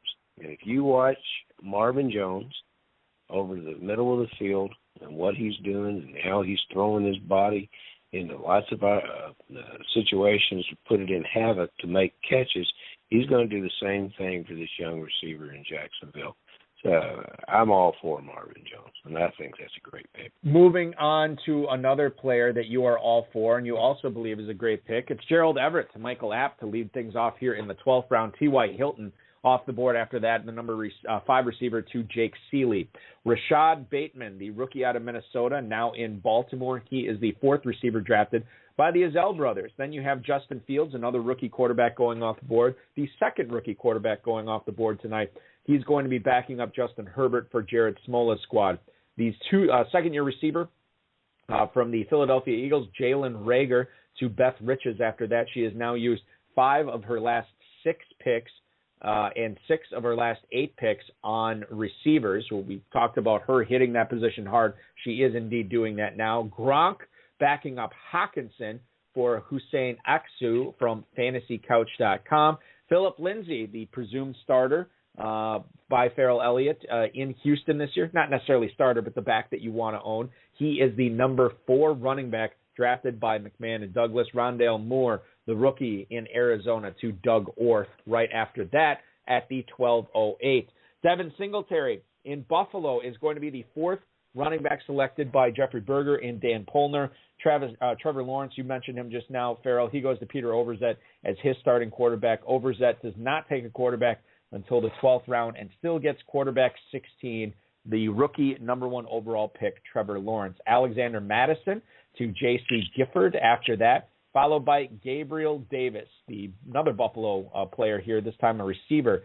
Coventry, I don't know if he was listening, Farrell, maybe he was, but he gets Gabriel Davis, no longer ignoring the receiver position. Gabe Davis joins Metcalf, A.J. Brown, and Beckham in his wide receiver core, and that will complete round 12 tonight. Just want to give a shout-out to anybody who is listening for the first time on the High Stakes Fantasy Football Hour. We normally do this show year-round. It is Friday nights at 10/9 Central. You can access full on-demand streaming available for listening anytime via a variety of apps. You can go to hsffhour.com, Apple Podcasts. We're on Spotify, iHeartRadio, Amazon Music, Audible, Google Podcasts, Amazon Alexa, Stitcher, TuneIn, Spreaker, Deezer, Verbal, Podchaser, Audioburst, JioSavan, Gana, Breaker, CastBox, Overcast, Podbean, Pocket Cast, Radio Public, Podcast Addict, and Anchor. We're on all those. If you cannot find us, please let us know, because I'm doing something wrong if you can't find us on one of those right now, ladies and gentlemen. Oh, and before I forget, I also said I'd give a shout-out to my 7-year-old son who had his first playoff baseball game ever tonight. His team was the 2 seed. They were playing the 7 seed. 2 of his buddies were on the other team. They had beaten them pretty badly during the regular season, and tonight it was a very tight game. It was a walk-off win as they come out 7-6 with the victory, and they will be moving on to play in the semifinals on Wednesday. Exciting stuff there. So there you go, son. You got your shout-out on the show. Back to the draft here as we move to round 13 here. Round 13. Paris Campbell off the board at the 13:01, and then you're looking at Kirk Cousins after that, backing up Matthew Stafford for J.C. board at the 13:03, followed by Emmanuel Sanders. Jeffrey Berger, Dan Polner pounding those receivers since round 6.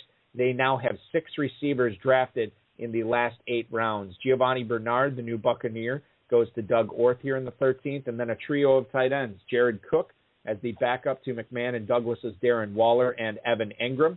Blake Jarwin backing up Hawkinson and Gronkowski to Hussein Aksu, and then Anthony Ferkser backing up Beth Rich's Jonnu Smith.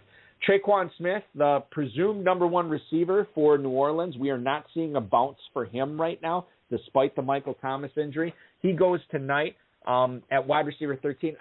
We'll talk about him in a second. But then Cole Beasley, who may or may not be cut by Buffalo. We don't know how that thing's going to end up. And then Zach Ertz and Eric Ebron to complete the 13th round. Zach Ertz to Jake Seeley, Eric Ebron to Michael App. So I do want to bring up the Traquan Smith thing. Now, the data that we have on Traquan Smith, Farrell, is all post-Michael Thomas news. We're looking at almost 24 drafts here. Traquan Smith, wide receiver 60 at the 13:05. Tonight, he was selected as wide receiver 64 as the 13:09. So about on par. Are you surprised that this player is not getting more love and not being drafted earlier, given the fact that he could have a guy who loves gunning it down the field, Jameis Winston, tossing him the rock? Yes, I am. And now by that 13, is that all drafts or just our best ball slims, Balky? That's all best ball. Is that football guys? That's all best ball. Okay. Nope. All best ball slims. Yep. In the best ball slims format, it makes no sense that this player shouldn't be a single digit wide receiver, and I'm a little shocked that the team that took Thomas did not make it a point of grabbing Smith. But we're that offense last year supported the running back and whichever receiver the coach wanted the ball to go to. Go look up at the game logs. You'll see how certain receivers ruled the day. Even Emmanuel Sanders had a big day before he was lost some time. So it's a situation there that the coach is going to make sure that Smith is successful for fantasy players. It's a mistake that player would still be around in the 13th round. Eric Ebron is going to be on the Steelers again this year. Actually, interesting stuff. for the Steelers in their offense in general. They pretty much bring the band back with the receivers and Ben Roethlisberger. Mm-hmm. Running back's a different situation, but it is an improvement there. The first rounder Najee Harris is going to be joining that squad there. How concerned are you with the fact that Pittsburgh is turning over so much of their offensive line this year that Ebron might be asked to stay in and block a little bit more than he was last year? I think with all the good purple players that you could pick up and call your second tight end at this point in the drafters shouldn't be taking Ebron. I think he will also lose some time to the rookie that was drafted there, Baby Gronk, and he will be in a situation of lesser importance to this team and not be a factor for fantasy players. I don't think there's nothing else I wanted to talk about the 13th round. Actually, there's a couple players, but I think we're going to get into them tomorrow to finish off pros versus Joe Strong.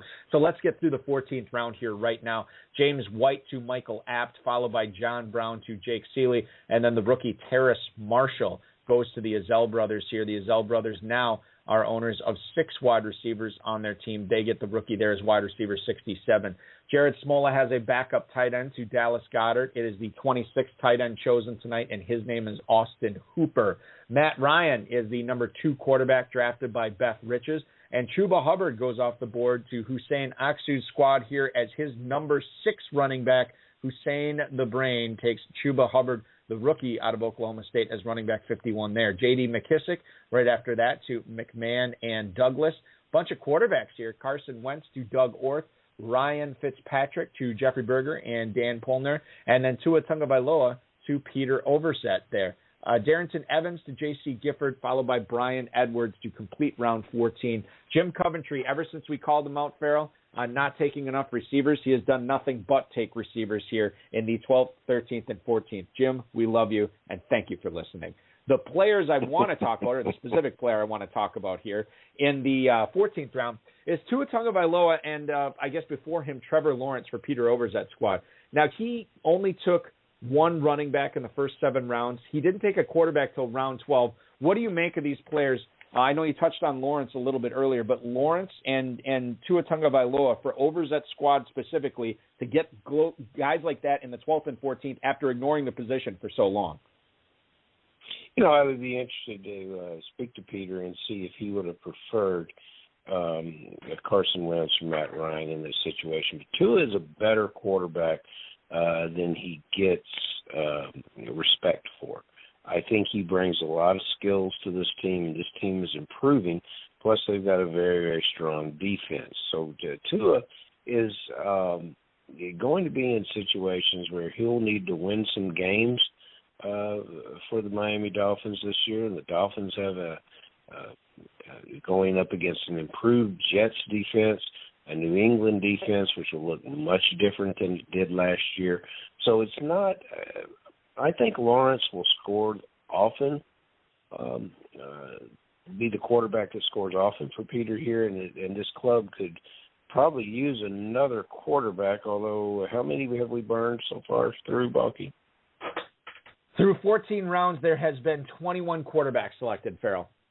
Yeah, there's some names out there that he could still that could still benefit him, but Tua will probably have 2 or 3 big games that he can bring. So yeah, I'm surprised that this is his build, but if he's going to do this, he probably couldn't have done much better. Farrell, Chuba Hubbard was a player that not a lot of people expected for him to return in 2020 for his final season as a Cowboy at Oklahoma State. He did, and this was, probably to his detriment, because I know a lot of people are talking about him being potentially a first-round running back draft pick the year before he came out. He ends up being selected later than that by Carolina, too, who has the workhorse Christian McCaffrey ahead of him. I'm curious, if McCaffrey were to go down and miss any time again, is Hubbard more likely, in your opinion, to be the guy there, or would he simply be part of a running back by committee if that opportunity presented itself? Yeah, I don't think that's a beneficial pick for them. There are still some pass-catching tight ends, or pass-catching running backs that I really like, and we opened the show talking about Saquon Barkley and availability. And his backup, no matter when Barkley returns, his backup proved himself as a capable standalone contributor with the Raiders last year, and he was still on the board. So I don't like the Hubbard pick. Now, these guys haven't done a whole hell of a lot wrong, but I don't like the Hubbard pick there. The first pick of the 14th round here, James White, a guy who relished, and Michael App, the former Football Guys Players Championship $250,000 grand prize winner, takes White there with the first pick of the 14th round. This is a player that had some really, really good seasons as a borderline, top 20, top 25 running back, catching all those passes in New England. Tom Brady is not there anymore, Farrell. We got a flash of what he might look like with a different quarterback last year with Cam Newton. But, Newton was playing hurt, and then he got COVID, so I don't know if Cam Newton was ever himself last year. Now we have a quarterback battle between Newton and Mac Jones this year. Does the fact that this is unknown to you, how much does James White value change based on whether it's Cam Newton or Mac Jones under center for New England? James White's world came unraveled last year. James White is back with this team and will play with a purpose. I think drafters are sleeping on him. He'll be the best friend of either of these quarterbacks. The running back situation is nothing that you can write in any Pro Bowl players contributing there. James White will be needed. These games will be closer. The Patriots will be more competitive. They're not going to turn in 2 years, back-to-back years, as a sub-500 team, and James White will be part of that. I think that's a very, very good pick there. I would have liked to have seen this drafter go running back. I don't think he needed the Ebron tight end. He could have benefited from another back, but at least he got White, and good for him. James White, the 1401 and running back 50 tonight. On average, running back 51 at the 1407. So very on brand for James White. We'll see if he moves up the draft boards at all during the season. Players of his ilk, of his experience, typically don't move up in the preseason, but anything's possible, especially with the change in New England right now, or the potential future change in New England from Newton to Mac Jones. Let's talk about the 15th round as it is now complete, Farrell. We left off with Brian Edwards at the 14-12. Tariq Cohen goes off the board to Jim Coventry, and I believe Jim is a Chicago guy too. So he's going with a little bit of a homer pick there as he stops taking receivers and then drafts a Bear. Sterling Shepard, we are ripping, at least I'm ripping Jim Coventry really good tonight. He's been the only guy we've talked to during the show, so my apologies to Jim Coventry. Jim, we appreciated you calling in and talking with us. Sterling Shepard to J.C. Gifford. Christian Kirk to Peter Overzet is I believe that is his number 8 receiver now. Yes, 8th receiver drafted by Overzet is Christian Kirk. Nelson Aguilar to Berger and Polner, followed by Devontae Booker to Doug Orth. Baker Mayfield and Daniel Jones, pair of quarterbacks off the board after that. Mayfield, quarterback 22 to McMahon and Douglas. Jones, quarterback 23 to Hussein Aksu. Then you have Kevin Coleman as the number 5 running back to Beth Riches. Jacoby Myers, another Patriot here, drafted by Jared Smola this time. 1509 does go Jacoby Myers. Jamison Crowder after that to the Azell brothers. Darrell Williams and Ben Roethlisberger wrap up the 14th round. The quarterbacks, Farrell, you kind of alluded to it when we were talking about him before, of who Overzet could have taken. Mayfield, Jones, Roethlisberger, would you rather have had any of those guys for Peter Overzet's sake instead of Tagovailoa? I remember what we're talking about is that you've got to hit a home run here. And there's a couple of quarterbacks based on his roster construction that I'm still waiting for him to draft. And I think he might get to one of them in the 16th round. In Arizona this year, you have DeAndre Hopkins. Obviously, Edmonds and Connor out of the backfield are going to factor into the passing game as well. But, Farrell, who do you think is the number 2 receiver in what should be a pretty potent offense in Arizona at the end of the year? Is it A.J. Green? Is it Rondale Moore, who went in the 12th round tonight? Or is it Christian Kirk, who went as wide receiver 70 in the 15th round to Peter Overzet? Yeah, Christian Kirk is the guy who gets no respect. But the player that's going to win you a league like this is Rondale Moore. And Rondale's going to play all across the field. He's going to be what you used to call a gadget player, what they call up in Canada in the CFL a gizmo player. But what he's going to be in Arizona, if the coach will wake up and utilize him in that way, is a big, big threat for that offense. And Moore's situation as the season goes on will probably be even better than it will be at the start. So I think Rondell Moore is your top fantasy player. He might catch the same passes as this other group, but he could be at Curtis Samuel, 200-300 yards rushing. He could possibly do some excellent touchdown work and break some long runs. This is the player outside of the gentleman that you mentioned that I would want from the Arizona Cardinals. Let's talk about Daniel Jones, who went to Hussein Aksu in this round here at the 1507. And I guess this is more of a commentary on the evolving or the evolution, I guess, of the Giants' offense if Barkley isn't ready. If he's not, Devontae Booker, who is a noted pass catcher, would probably be the starting running back. They already have Evan Ingram, and they added Kyle Rudolph to this passing attack as well.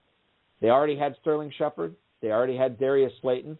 Now they add Kenny Galladay. Farrell, is the Barkley injury affecting Daniel Jones in a positive way? Is he going to be a better fantasy quarterback because they will not be able to pound Barkley and utilize him as much as perhaps they wanted early in the season? No, probably not. It's probably the reverse. Defenses can come in with a different type of play against a Booker-led backfield than a Saquon Barkley-led backfield. But we're in a situation here where a lot of people could point to what happened with Josh Allen and say, Josh Allen got a number one wide receiver, and look what he did with him. Look at the magic that was made. And Jones might be something of you can make a case of that particularly happening here. There's good players around Jones. He has been a significant underperformer in the league, but this is his chance. And we didn't mention Kadarius Toney. Somebody should draft that player tonight, but that could be a very beneficial player, much like what Moore can do for the offense at Arizona. Toney, less the running threat. Toney could be a prolific receiver for that Giant team and do some big, big things for Jones. Let's take it out to the phone lines and talk to a drafter who's been doing some big, big things tonight. He is the creator of the preseason matchup analysis and the big boards over at FF Today. You follow him on Twitter at Doug Orth. Please welcome into the program, Doug Orth. Doug, how's your draft going for you tonight? Is it going according to plan? You're assuming there was a plan. I got to tell you, the middle and late rounds have kind of I won't say off track, but it's been hard to keep up. But I've been happy with how it's been going. I was especially happy with how it started. Yeah, and so let's talk about that start, too, because we've seen Ezekiel Elliott go second overall in a couple of these pros versus Joe's draft. He falls to you at the 5 spot tonight. Did you think you were going to have a chance at him there, or were you thinking that somebody else was going to be your selection at the 105? It's funny you asked that, and I know why you asked that. I was planning. I've known this draft spot for at least 2 or 3 weeks, and I was thinking the whole time Zeke or Waller. I never imagined I would have to choose between the both of them. So right, yeah, that's where I was. But it was basically McCaffrey or Zeke were the only 2 running backs I was going to consider before the 2 tight ends, and so. I was going to pray that I got one of the top 6 tight ends after I got Zeke, and then fortunately, like I said in the draft chat, I was stunned that Andrews lasted as late as he did in the 4th round. I think 7 through. Oh, go ahead, Balky. Well, you talked about wanting to get a top 6 tight end, Doug. So I think the pick for you in the 4th round was pretty clear that you wanted Andrews when he fell to you. If he didn't fall to you at that point, if he was off the board, how long do you think you would have waited before you took a tight end, your starting tight end? Well, I'm probably higher on Jonnu Smith than most, and now you're going to ask, well, then why didn't I take him in the 10th or 11th round or wherever, around before he went? But that's probably where I was going to go next, and I probably would have waited at least 5 rounds, at least.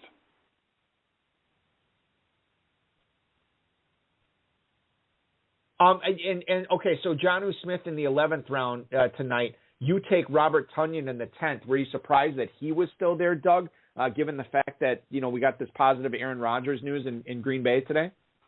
Yeah, that worked on my psyche a little bit. There, at that point, okay, so I believe that Jonnu is going to have some degree of stability, whereas I'm going with the upside on Tonyan, and of course I expect regression in touchdown department just like everybody else does, but yeah, the news with Rodgers today helped for sure, and then so there I'm just thinking upside, so touchdown upside, and even if it's not the 11 he had last year, so but that was the thinking behind that upside over what I think would have been stability. Doug, you joked about not having a plan. These quarterbacks interest me, and I'm curious if this was a plan of yours, because I think Tannehill and Wentz have a favorable schedule. I think they're very good dual threat quarterbacks who don't get that type of respect for what they can do with their feet. Were these guys you targeted, or did they just fall your way and you said, I can live with them? Tannehill is somebody I'm targeting. Wentz is somebody I'm ending up with a lot, I don't mind that at all. But Tannehill is someone I'm targeting that I know I can probably get in the mid rounds like I did tonight. I will tell you though, I've listened to the High Stakes Fantasy Hour here the last week or so regarding these drafts and everything, and I know your love for Raheem Mostert, and that was probably the most difficult choice I had to make there was that 8th round pick, Tannehill versus Mostert. I don't believe enough in Mostert to pick him over somebody I really do believe in Tannehill. You get those weapons that he has now. I mean, it's, to me, even in an offense or offensive coordinator I can't trust in Todd Downing, don't you believe Tannehill has 40 touchdown upside? Not that he didn't last year. I think he had 33 passing touchdowns and 7 rushing, but I think 40 passing touchdowns is a possibility now there. So. Oh, yes, especially with the Julio Jones addition. I'll follow that up with another player you picked that I'm high on at the running back position, and that's Kenyon Drake. And I thought that Peter Overset would have done himself a favor to take that player. You grabbed him. Was that a big win for you, or was that just the next player on your list? Yeah, it was a big win for me. I don't recall that he was the next player on my list per se, but it was one of those situations. And it's funny how when we draft, it's you have confidence. You pick sometimes you pick one guy because you picked another guy earlier, that type of thing. Mm-hmm. Right. And I want to answer your question, but I want to get to some of the thinking behind my selection there at Drake. But so I picked Trey Sermon. I'm extremely high on Trey Sermon. I believe that's going to be maybe not his backfield, but I don't have enough trust in Mostert to stay healthy, and that I love the end of the season. San Francisco. I don't know how familiar you are with my big board and my individual matchup breakdowns, but San Francisco has such a ridiculously easy back end of the season schedule, and I don't think I have any red-colored matchups, which is the heavy lean toward the defense. I don't think I have San Francisco down for any red-colored matchups all season long. So if we're talking about a situation where Mostert continues to struggle, stay healthy, love that pick. So getting back around to what you're asking me about Drake, I see him as a very solid, and I think you alluded to this in the previous broadcast. Just a solid. He's going to contribute a lot in the passing game, and that I was just looking for that. What I believe is going to be kind of a safe RB4 there to counterbalance my what I believe is a high upside, maybe low floor pick with Trey Sermon. And now, Doug, you are on the clock for your final pick. You're on the clock for your final pick here. I just want to get your thoughts on who's it going to be. You just went 3 straight running backs. Who's the final pick, Mr. Irrelevant, for Doug Orth tonight? Well, I know the booth is going to like what I'm about to do here, so I've heard you guys talk about Dwayne Eskridge quite a bit. I like Dwayne Eskridge as well, so that's who it's going to be here.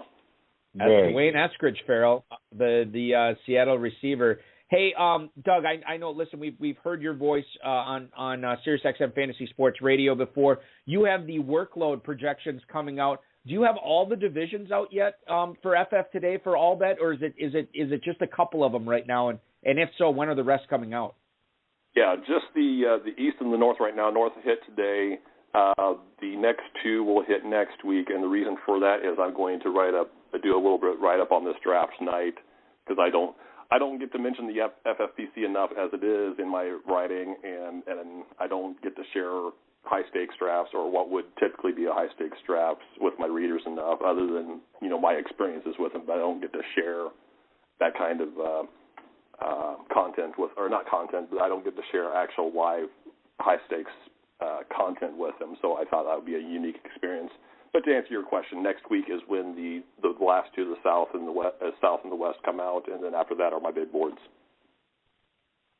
Excellent stuff from Doug Orth from FF Today. You can check out FF Today on Twitter at FF_Today. Follow Doug on Twitter at Doug Orth, ORTH. We'll look forward to that write-up, and we'll definitely be able to pump that up because we want all the FFPC players to check it out as well. Doug, thanks so much for calling in. Congratulations on a great draft tonight. Good luck in all of your leagues this season. Not that you need it, my friend.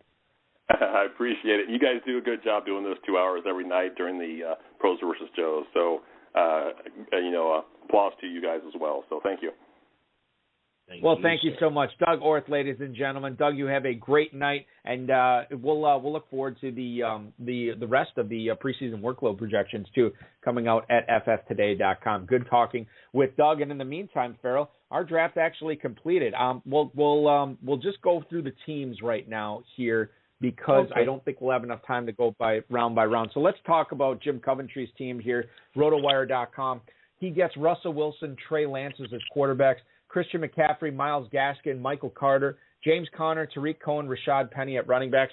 The receivers are DK Metcalf, A.J. Brown, Odell Beckham, Gabriel Davis, Paris Campbell, Brian Edwards, Nico Collins, and Marquez Callaway.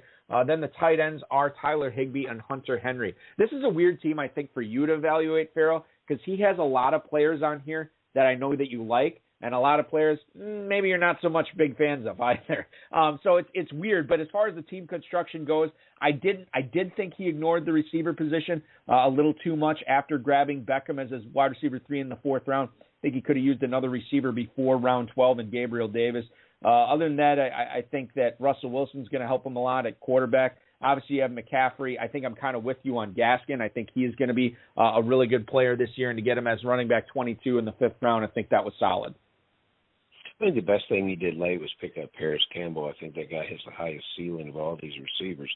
Davis' productivity is troubled by the fact that Sanders is there. And you might say, well, maybe Beasley stays or numbered there. I still think Sanders is a threat to Davis' utility. Edwards has a lot of bodies to play through to be fantasy significant with the Raiders. Nico Collins and Callaway late, those are very, very long shots. A lot of players, a lot of the same thing about those players. Paris Campbell, however, sticks out to me as a guy that could score late for him. And I love his tight ends, Higbee and Henry. I love his tight ends better than he does. I really like his tight ends, and I think he took them as what the heck, this is the best guy available. So, yeah, I think he might do something there with his round 8 and round 11 tight ends. By the way, we're going to talk about J.C. Gifford's team here, but real quick, I should mention this. He was a guest on our show a couple of years ago, and J.C. Gifford is one of the owners of Gifford's Ice Cream, which is a very famous ice cream magnet in the upper northeastern part of the country. And they actually came up with a Patriots-inspired ice cream flavor called Dough Your Job. And you could actually have had the Dough Your Job from Gifford's Ice Cream in the preseason game at Gillette Stadium when the Patriots took on the Giants. So good stuff from there, J.C. Gifford. Let's see how he did in his team tonight. Travis Kelce, I beg your pardon. Let's go by position by position. Matthew Stafford, Kirk Cousins, Sam Darnold at quarterback, Running backs, Javonte Williams, James Robinson, Naheem Hines, Alexander Madison, Darrington Evans, Ramondre Stevenson. Receivers are DeAndre Hopkins, Justin Jefferson, Cooper Kupp, Tyler Boyd, Michael Gallup, Sterling Shepard, and Van Jefferson. Tight ends are Travis Kelce and Irv Smith. Farrell, this team will live and die by how good those backup running backs become. If the starters go down ahead of them, maybe Taylor or Cook or Henry or, any of those, Damian Harris, I guess, to a certain extent. If any of those players are to go down for a significant amount of the season, this team's loaded for bear. If they don't, I don't know if Javonte Williams and James Robinson are enough to get it done. No, and I think that might be a very failed strategy. Alexander Madison, the Boise State running back that I admire greatly, yes, we would have to have a Cook injury for Madison, and Madison is his direct handcuff, right? He has Cook on this team. So, yeah, I don't know. Let's move on to Peter Overzet. We talked about his team quite a bit tonight. We will talk about it more because it was a fun one to talk about. Trevor Lawrence and Tua Tagovailoa at quarterback. Running backs, Dalvin Cook, Raheem Mostert, Tony Pollard, Samaje Perine, and Xavier Jones. Or is it Xavier Jones? I think it's Xavier Jones. And then the receivers, Calvin Ridley, C.D. Lamb, DJ Moore, T. Higgins, Robbie Anderson, Will Fuller, Elijah Moore, Christian Kirk, and Colin Johnson. First time we've seen Colin Johnson tonight. Yeah, Noah Fant and Cole Kmet out of Texas. Noah Fant and Cole Kmet are the tight ends. So the receivers are elite, Farrell, probably the best in the league. Cook and Mostert, obviously, at the top are awesome. You get Pollard. Again, if Elliott were to go down, now you're looking elite at two different positions. I think he's going to be fine at quarterback. And I actually like the tight ends as well, Fant and Kmet. There's some good conversation in the chat room tonight talking about Overzet's team and being very positive feedback on it. I'm going to second that. I think Overzet did a pretty good job tonight. I think he did. I think he rallied at the running back position. And I also thought the quarterback, I thought he would take the third quarterback, Wilson, out of the New York Jets. That would have been my 17th round pick instead of Jones. I don't think Jones is going to help him a great deal. Colin Johnson, there's our sneaky guy that got 30 points last year in a game. Yeah, a guy that was, again, a lot of people thought was going to be a first-round NFL pick. He stays another year later, and he becomes, like a fourth or a fifth-round pick. But he's flashed, and maybe he will flash again for Overzet this year. Moving on to Jeffrey Berger and Dan Polner's squad from the four-hole. Josh Allen, Ryan Fitzpatrick, and Taysom Hill at quarterback. Running backs Alvin Kamara, J.K. Dobbins, Josh Jacobs, Devin Singletary, and Kenneth Gainwell. Receivers are Jerry Jeudy, Juju Smith-Schuster, Curtis Samuel, Marquise Brown, Jalen Waddle, Emmanuel Sanders, and Nelson Aguilar. Tight ends are Kyle Pitts and Mike Gesicki and Hayden Hurst. So we touched on this a little bit earlier, Farrell. I know you were a big fan of how good the Jeudy and Smith-Schuster picks were for Berger and Polner. And I know you like Jacobs too. And when he joins the pair of Kamara and J.K. Dobbins, you're looking at something pretty special in the backfield there. I love the tight ends. I love the quarterbacks on the squad. I know you don't like Taysom Hill all that much, but I think Allen and Fitzpatrick, I think were enough. He could have spent something else, a different position on that last pick. The receivers have to come through, but I mean there's 7 of them here, so I like this squad as well by Berger and Polner. Here, if we think Davis' utility is going to be compromised, we can now look at Sanders and have expectations in this format for him. Aguilar is perfect in this format. It seems like here in the 15th round, that's where he goes in redrafts. I don't understand why Aguilar doesn't move up the board in these drafts. That was a terrific pick. Doug Orth from Fantasy Football Today. We will talk about his squad here after we just chatted a little bit about a few of the picks that he made with him on the air. Ryan Tannehill and Carson Wentz are the quarterbacks. Ezekiel Elliott, Joe Mixon, Trey Sermon, Kenyon Drake, Giovanni Bernard, Devontae Booker, Javian Hawkins, Marlon Mack at running back. Receiver Allen Robinson, Julio Jones, Cortland Sutton, Russell Gage, Rondale Moore, and Dwayne Eskridge. Tight ends Mark Andrews and Robert Tonyan. Farrell, this is another strong squad here. I like it. I like the volume that he gets with the first 2 picks. I think quarterback could be a question mark if Wentz doesn't return to form, but Tannehill's going to be great. You could probably have made the argument that he might have used a third tight end, but I think Andrews and Tonyan are good enough for me. And interestingly enough, on Doug Orr's Scott Fishbowl team this year, he also used late round picks on both Devontae Booker and Javian Hawkins. So I know he loves those players as well. How much do you love or not love Doug Ort's team? Sneaky, strong team. I like what he did with Moore. We talked about that earlier. We've already talked about the second half of his draft. Cortland Sutton is the big steal for me here. The quarterbacks, he was able to get very, very productive quarterbacks, as he talks about 40 touchdowns from Tannehill and what we might see from Carson Wentz in Indianapolis. Love this team. I think he did very, very well with it. All that's separating him from a really, really fresh start is to get Booker more active in that backfield for the Giants. McMahon and Douglas. Well, let's talk about their team. Keith Douglas and Steve McMahon from the 6-hole tonight. Aaron Rodgers, Baker Mayfield, Deshaun Watson are the quarterbacks. The running backs are Kareem Hunt, Zach Moss, A.J. Dillon, Phillip Lindsay, J.D. McKissick, and Malcolm Brown. Receivers, Devontae Adams, Keenan Allen, Tyler Lockett, Jamar Chase, Henry Ruggs, Deshaun Jackson.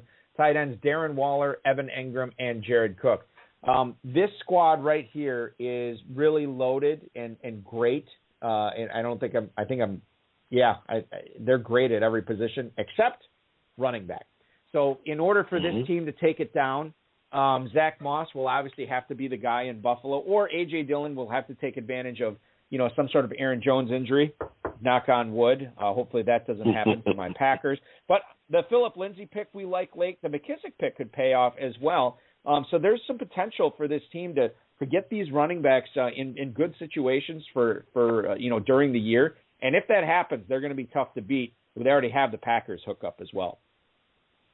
He's pieced it together at running back, and he bought a lottery ticket on Deshaun Watson in the 18th round.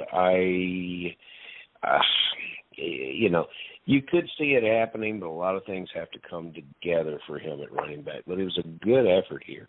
And I think McKissick is, if we look at him, that we haven't seen his best football, and I don't think we have. I think McKissick could develop into a player that everyone in fantasy remembers and had great expectations of, Danny Woodhead.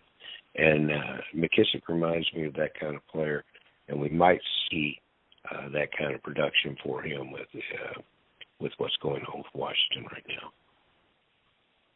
Hussein the Brain Aksu from FantasyCouch.com was picking 7th tonight, and he gets Dak Prescott, Daniel Jones as his quarterbacks, Derrick Henry, Antonio Gibson, Ronald Jones, Latavius Murray, David Johnson, Chuba Hubbard, and the backfield. The receivers, Amari Cooper, Kenny Galladay, Devontae Smith, Antonio Brown, Amon-Ra St. Brown, Kadarius Toney, and Amari Rogers. And the tight ends, T.J. Hawkinson, Rob Gronkowski, and Blake Jarwin. Farrell, I like the quarterbacks on this squad. I actually like the tight ends quite a bit, too. The running backs are solid at the top with Henry and Gibson. I think Jones is a fine number 3 running back as well. And obviously, if anything happens to Kamara or maybe Lindsey, you're looking at a heavy workload for both Murray and Johnson. You know what's interesting to me is these receivers. There's sort of a recurring theme here. Cooper, who is currently dinged up, don't know how healthy he'll be to start the season. Kenny Galladay, no stranger to the trainer's table, especially with that hip issue he had in Detroit. Devontae Smith, 165 pounds. Antonio Brown was dealing with a variety of injuries that he fought through last year. And then he doesn't take another receiver until round 16. So I think while this is a good team, the receivers do need to stay healthy. If they stay healthy, they should perform, but they got to stay healthy. I think I would exit out the Chuba Hubbard pick, but other than that, I'm impressed with what we have here. And I'll bring the attention to Antonio Brown as an 8th-round pick here. Anyone that watched Tom Brady throw the long ball, now he's going to throw it to Antonio Brown. We said it last night. This is a wonderful player, a wonderful target, a great weapon to have in this format. He follows up with Gronkowski at tight end, and then he gets Blake Jarwin. I thought that would be the one pick that the Azell brothers would take that I could get behind, knowing how they love their Cowboys. Blake Jarwin goes here, and that's another dart throw that really, really hits the bullseye for me here. I'm surprised as other drafters have elevated Blake Jarwin through the redraft process that Jarwin didn't go higher here. Let's move on to Beth Rich's former HSFF Hour guest drafting from the 8th spot tonight. She gets Patrick Mahomes and Matt Ryan as her quarterbacks. Running backs, Austin Eckler, Clyde Edwards-Helaire, DeAndre Swift, Chase Edmonds, Tevin Coleman, and Justin Jackson. Receivers, Deontay Johnson, DJ Chark, Deebo Samuel, Michael Pittman, Jarvis Landry, Jalen Reagor, Brashad Perriman, and Alan Lazard. Tight ends are Jonnu Smith and Anthony Firkser. The running backs are maybe the best in the league. The quarterbacks are obviously awesome. Not sold on the tight ends with Sanu and Firkser. With Jonnu Smith and Firkser. If Smith does come through, this team will be all right. I know you don't like Firkser all that much. You look at the receivers. She waited until round 5 to draft one. I think she did okay here. I like Deontay Johnson. I think Deebo Samuel is going to be all right. We both like Michael Pittman. I know I like Landry. I know you do not like him. And then throw in Chark there as well. So I think, given that the head start she had at running back, she could afford to go heavy on receivers. She did. And if these receivers, a couple of them really pan out, and one of these tight ends is good for her each and every week, then, yeah, this is going to be a really competitive team and one that could take down this league. Beth told us what she was going to do when she was a guest on the High Stakes Show 2 Fridays ago, and she has stayed with her plan, and it's a good plan. I liked what she did with where is it? Running back Tevin Coleman. I think that's a steal if you can get that running back in the 15th round. Michael Pittman is the highest. I'm highest on Michael Pittman of all the receivers that she got from the 7th round on, and I think he'll be a big scorer for her. And Deebo Samuel with a lot to prove to come back this year.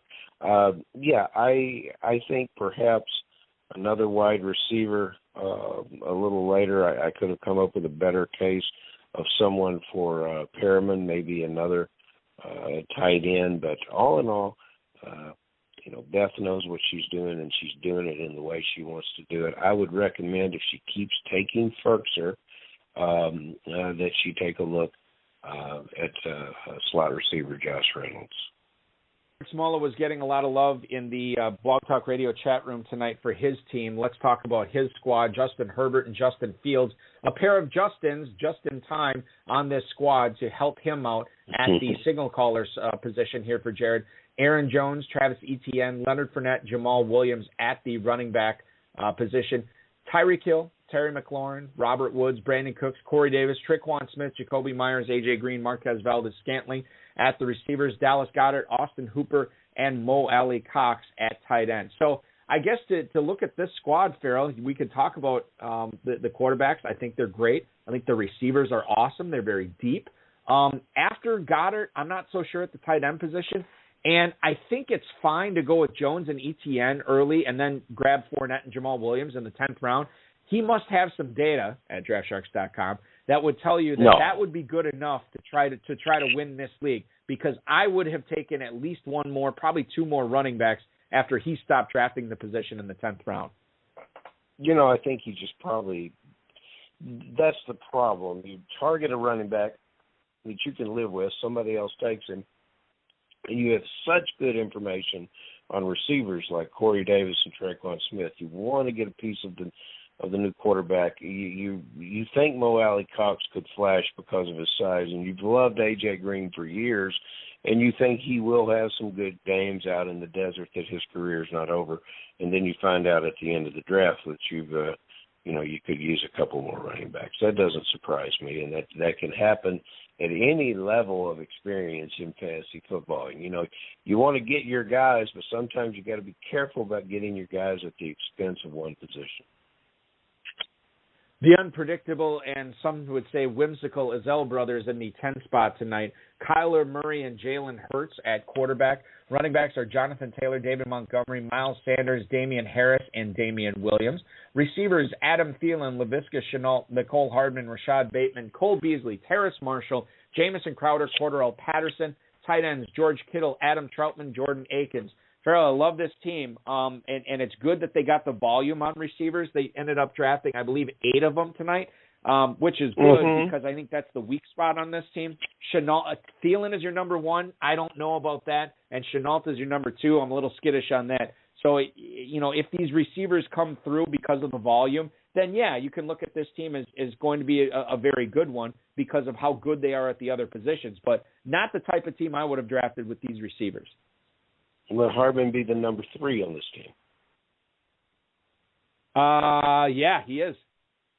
Hardman as the number 3 proves one thing about the Zale brothers. They are fantastic believers and passionate players in football. They did not watch the Super Bowl, or they wouldn't have picked him there. Bateman is going to block mostly as a receiver there for Baltimore. He's going to be very, very good. But do you remember what's our ex-Saint and that's now with the Raiders? What is our guy's name? I forget, Balky. That was at Baltimore last year. The receiver? Yeah, the smallest receiver, the top receiver. Balky, I could have used a little bit more caffeine. But anyway, he's the Raven receiver that is now with the Raiders. Bateman will be asked to do some of the things that he was doing last year. Cole Beasley. Cole Beasley is a big question mark, both in the locker room and the roster itself. Terrence Marshall, I see better rookie players out there. Crowder's best days are over in New York, and Patterson is still in the league, but I don't know what to expect from him. But the Azell brothers, by damn, that's my assessment of their players, and they would tell me I don't know what I'm talking about because they believe in them and watch them do well in this contest. The receiver we were both trying to figure out, Willie Snead, Farrell. Willie Snead. Yes, Willie. Yes. Jake Seeley from theathletic.com was drafting in the 11th spot tonight. He ends up with Lamar Jackson and Joe Burrow at quarterback, Saquon Barkley, Najee Harris, Darrell Henderson, Mike Davis, Darrell Williams at running back, Chris Godwin, Michael Thomas, Darnell Mooney, Marvin Jones, T.Y. Hilton, John Brown, Tyrell Williams, and Randall Cobb at receiver. The tight ends are Logan Thomas, Zach Ertz, and Christopher Herndon. So, yeah, I mean, I think the quarterbacks are awesome. I love both Jackson and Burrow quite a bit this year. He obviously invested a ton of draft capital into getting those top 4 running backs in the first 5 rounds. I can get on board with all those guys for sure. Michael Thomas in round 7, I don't know. I mean, that was the 36th receiver off the board. And then you get Mooney and Jones and Hilton and Brown and Tyrell Williams, Cobb after that. Yeah, those are all right players. And some, I mean, Mooney could break how much we love Marvin Jones. But I think the receivers are a little bit lacking. And I think, the other thing that concerns me with Logan Thomas this year, they added Curtis Samuel. They have a more competent quarterback this year that's able to spread it around. I don't know if he has that type of season. Zach Ertz clearly in the rearview mirror of the Eagles' plans, and Christopher Herndon is sort of becoming a never was in the NFL. So there's some question marks at the pass catchers on this team. But far be it for me to throw Seeley under the bus. He won this whole thing a few years ago. Well, you can tell I have a subscription-based arrangement with The Athletic because I obviously been reading his stuff, and I love what he's done at wide receivers. And Thomas, that's a risk I can live with. He's going to have him for at least 60% of the season. I think he'll be all right there. Logan Thomas, I agree with you. Zach Ertz, if greener pastures await Zach Ertz, that's a worthwhile. If you're going to throw a dart at Herndon, if it's ever going to be any time, it's going to have to be this year. They're talking about acquiring Randall Cobb back in Green Bay, Balky. I don't think that's going to happen. But these receivers, Williams, Tyrell Williams, nothing but a touchdown maker, and should get plenty of volume at Detroit. John Brown, we had a guest on our show, a very entertaining guest that came on with us that told us he thought that Smoke Brown could lead the Raiders in receiving. T.Y. Hilton gets to play against Houston twice a year. That's enough said. And Mooney could surprise and be a 90-catch receiver for Chicago. So I'm all in with this team.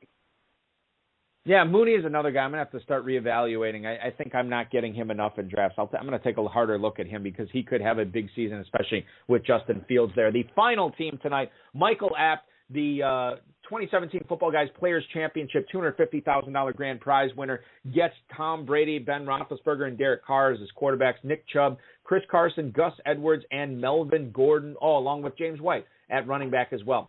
Stephon Diggs, Mike Evans, Brandon Ayuk, Chase Claypool, Mike Williams, Devontae Parker, and Sammy Watkins at receiver, Gerald Everett, Eric Ebron, and O.J. Howard at tight end. Quarterbacks are great. I can probably live with the running backs. I think they're a little bit shaky, but the receivers make up for it. The receivers are awesome. And then we both like Everett. I think we both don't like Ebron based on our conversation earlier, and I'm really concerned about O.J. Howard coming off that injury. So I would have liked to see him maybe grab another tight end in addition to Everett, maybe before Everett, and I'd like this team better. Yeah, and our Cincinnati tight end Uzomah gets left off the board, and I think that's probably a mistake here. Devontae Parker, another player out of my home city of Louisville, Kentucky, and I hope Devontae could have a career season with what's happening in Miami. His quarterbacks are going to hit. He's got about 110 years worth of quarterbacks here, if not more, and they're going to hit and do well for him. Mike Williams, Balky, sure is shooting up the board. This is the ideal kind of format for him, but I've seen him in redraft leagues going higher too. And Mike Williams, that's one that was able to escape from one of those Charger stacks. So all in all, this is a very good team. All in all, a very good contest is the Kentucky Fantasy Football State Championship, something I've played in for numerous years, well over a decade now, and I love it. And if you want to join it, Farrell is indeed the commissioner. KFFSC.com is where you want to go for that. Online main events with both slow and live drafts are filling up now. You can also register to draft live in Cincinnati, draft live in Louisville. Those leagues in Cincinnati, don't waste time because they are going fast. I think I'm looking at this right now, Farrell, only 2 spots left in Cincinnati. 2 spots left in Cincinnati. We can still accommodate you for a full weekend of draft in Louisville and Bulky. Today, I noticed a real pickup on our online main event teams as guys have finally said, you know what, there's no way that my responsibilities that I can get to Louisville. And I always notice that about a month out from the event, guys say, I'm holding out, I want to go, but I can't quite pull it off. Okay, I'll play something online. And we're coming up for an online announcement here in the next couple of days. Don't let that stop you from registering now, but we're going to have an attractive promotion for our guys from around the country that can't make it live, or anyone that wants to play both live and online. But, Balky, I'm most excited about seeing you. And I got to tell you, I got to remind everybody, it's been a while since we talked about it, but our checkered flag 96-team tournament where you took down the championship in 2020, it's a tremendous job you did, beating all the 95 other participants in that league. And I ordered your trophy last week, and it is a beauty. It is a beauty trophy, right. A beautiful trophy. And I remember Tupacker giving you a hard time once when you came to Kentucky and you were the only guy from Team Wisconsin headed back without a trophy. You got one that Tupacker's going to envy when he shows up in Louisville, 27th through the 29th of August. Yeah, that's why I don't talk smack, because you never know when it's going to come back to you. But it was thrilling winning that last year in the checkered flag. It was great. I've pulled a few main event trophies since then too. So I'm excited to get back down to Louisville, and that's just a few weeks away. By the way, if you want to sign up for that, go to KFFSC.com. You can always call Farrell, give him a ring, 502-523-5057. Farrell, I will talk to you tomorrow night at about 10 o'clock Eastern time for our final Pros versus Joes episode of the season. No, a late night one. I'll get some late night caffeine and be ready for you, Balky. You're the man. We'll talk to you then, dude. Farrell Elliott, ladies and gentlemen, joining us as my co-host. Follow him on Twitter at jfarrellelliott, and of course the Kentucky Fantasy Football State Championship at KFFSC.com. Remember, tonight is the deadline day. It's going to go off in about 4 hours. If you want to be entered into the main event early draft slot announcement, you have less than 4 hours now to pay off your teams or to register your teams at myffpc.com. When you take care of that, you will get your draft slot for the 2021 FFPC main event coming this Sunday. And if you already have a team in the event, you want to pick up some extras, you are going to get $400 off each additional team you add on at myffpc.com. Hey, I want to thank our guests tonight, Jim Coventry from rotowire.com and Doug Orth from fftoday.com. Make sure you're checking out their work on Twitter at Jim Coventry NFL and at Doug Orth. I want to thank Darren Armani, the godfather of the Pros vs. Joes, the FFPC, our producer and mutual friend Rob. audio engineer, my best friend Bryce, and, of course, each and every one of you for hanging out for 2 hours and watching this draft go off tonight. Tomorrow, as I said, is our final live broadcast of the year of the 2021 FFPC Pros vs. Joes competition. It is the winners get to do what they want, League number 6, tomorrow night. It all gets started at 10 o'clock Eastern Time. We'll be on until midnight with you. The Joes tomorrow night, Michael Cobb, Curtis Hirsch, Alex Balazzo, Andrew Miller, Nick Thompson, Jetshada Jaraboon. It's going to be a loaded field there for the FFPC Joes. And don't forget about the pros, Dan Williamson from the GOAT District podcast, John Paulson from 4for4.com, a guy who's played in the Pros vs. Joes for years, had a lot of success at it. Pat Thorman is going to represent Establish the Run tomorrow. Mike Nazarek, a guy who's had a lot of success not only in the FFPC main event, but the Pros vs. Joes from ffmastermind.com. He will join us. You know him from Guru Elite and SiriusXM Fantasy Sports Radio. Jeff Manns will be drafting tomorrow. And, of course, the winning tandem of Curtis Patrick from RotoViz and Ryan McDowell from DynastyLeagueFootball.com.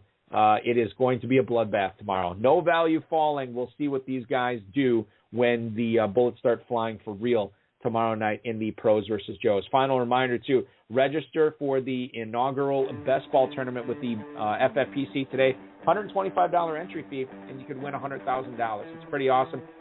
Those spots are filling up fast. We have slow and live drafts going off for that. Don't forget about the Super Bracket Tournament. If you're drafting live in Las Vegas, that's something you want to take a look at and take your shot at a 5-figure grand prize there as well. Remember to sign up for those main events, getting in on the early draft slot announcement. Join the KFFSC as well. We'll talk to you tomorrow. Your week continues now. This has been another episode of the High Stakes Fantasy Football Hour, presented by MyFFPC.com. It was broadcast live and heard around the world. Balky and Farrell will be back next week with more analysis, interviews, and advice from guests much smarter than they are. Thanks for listening, and we'll talk with you again next week.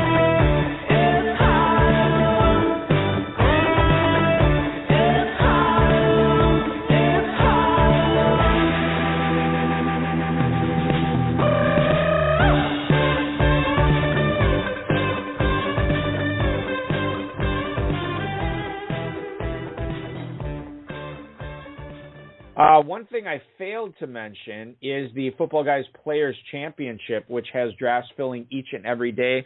We have a draft going off in about 50 minutes.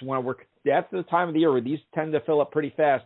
8 spots left in the midnight draft tonight. If you want to hop into that, that will be a lot of fun. Take a shot at winning $500,000. Get a 3-pack and get a $50 discount on your entry fee, too, as well. Can't get a better deal than that. Football Guys Players Championship, FFPC main event, and the FFPC Best Ball Tournament. Can't wait to see who takes those down this year. And maybe it's going to be you winning life-changing money. That's all at myffpc.com. Thanks for listening, everybody. And we will talk with you at 10 o'clock p.m. Eastern Time Tuesday night.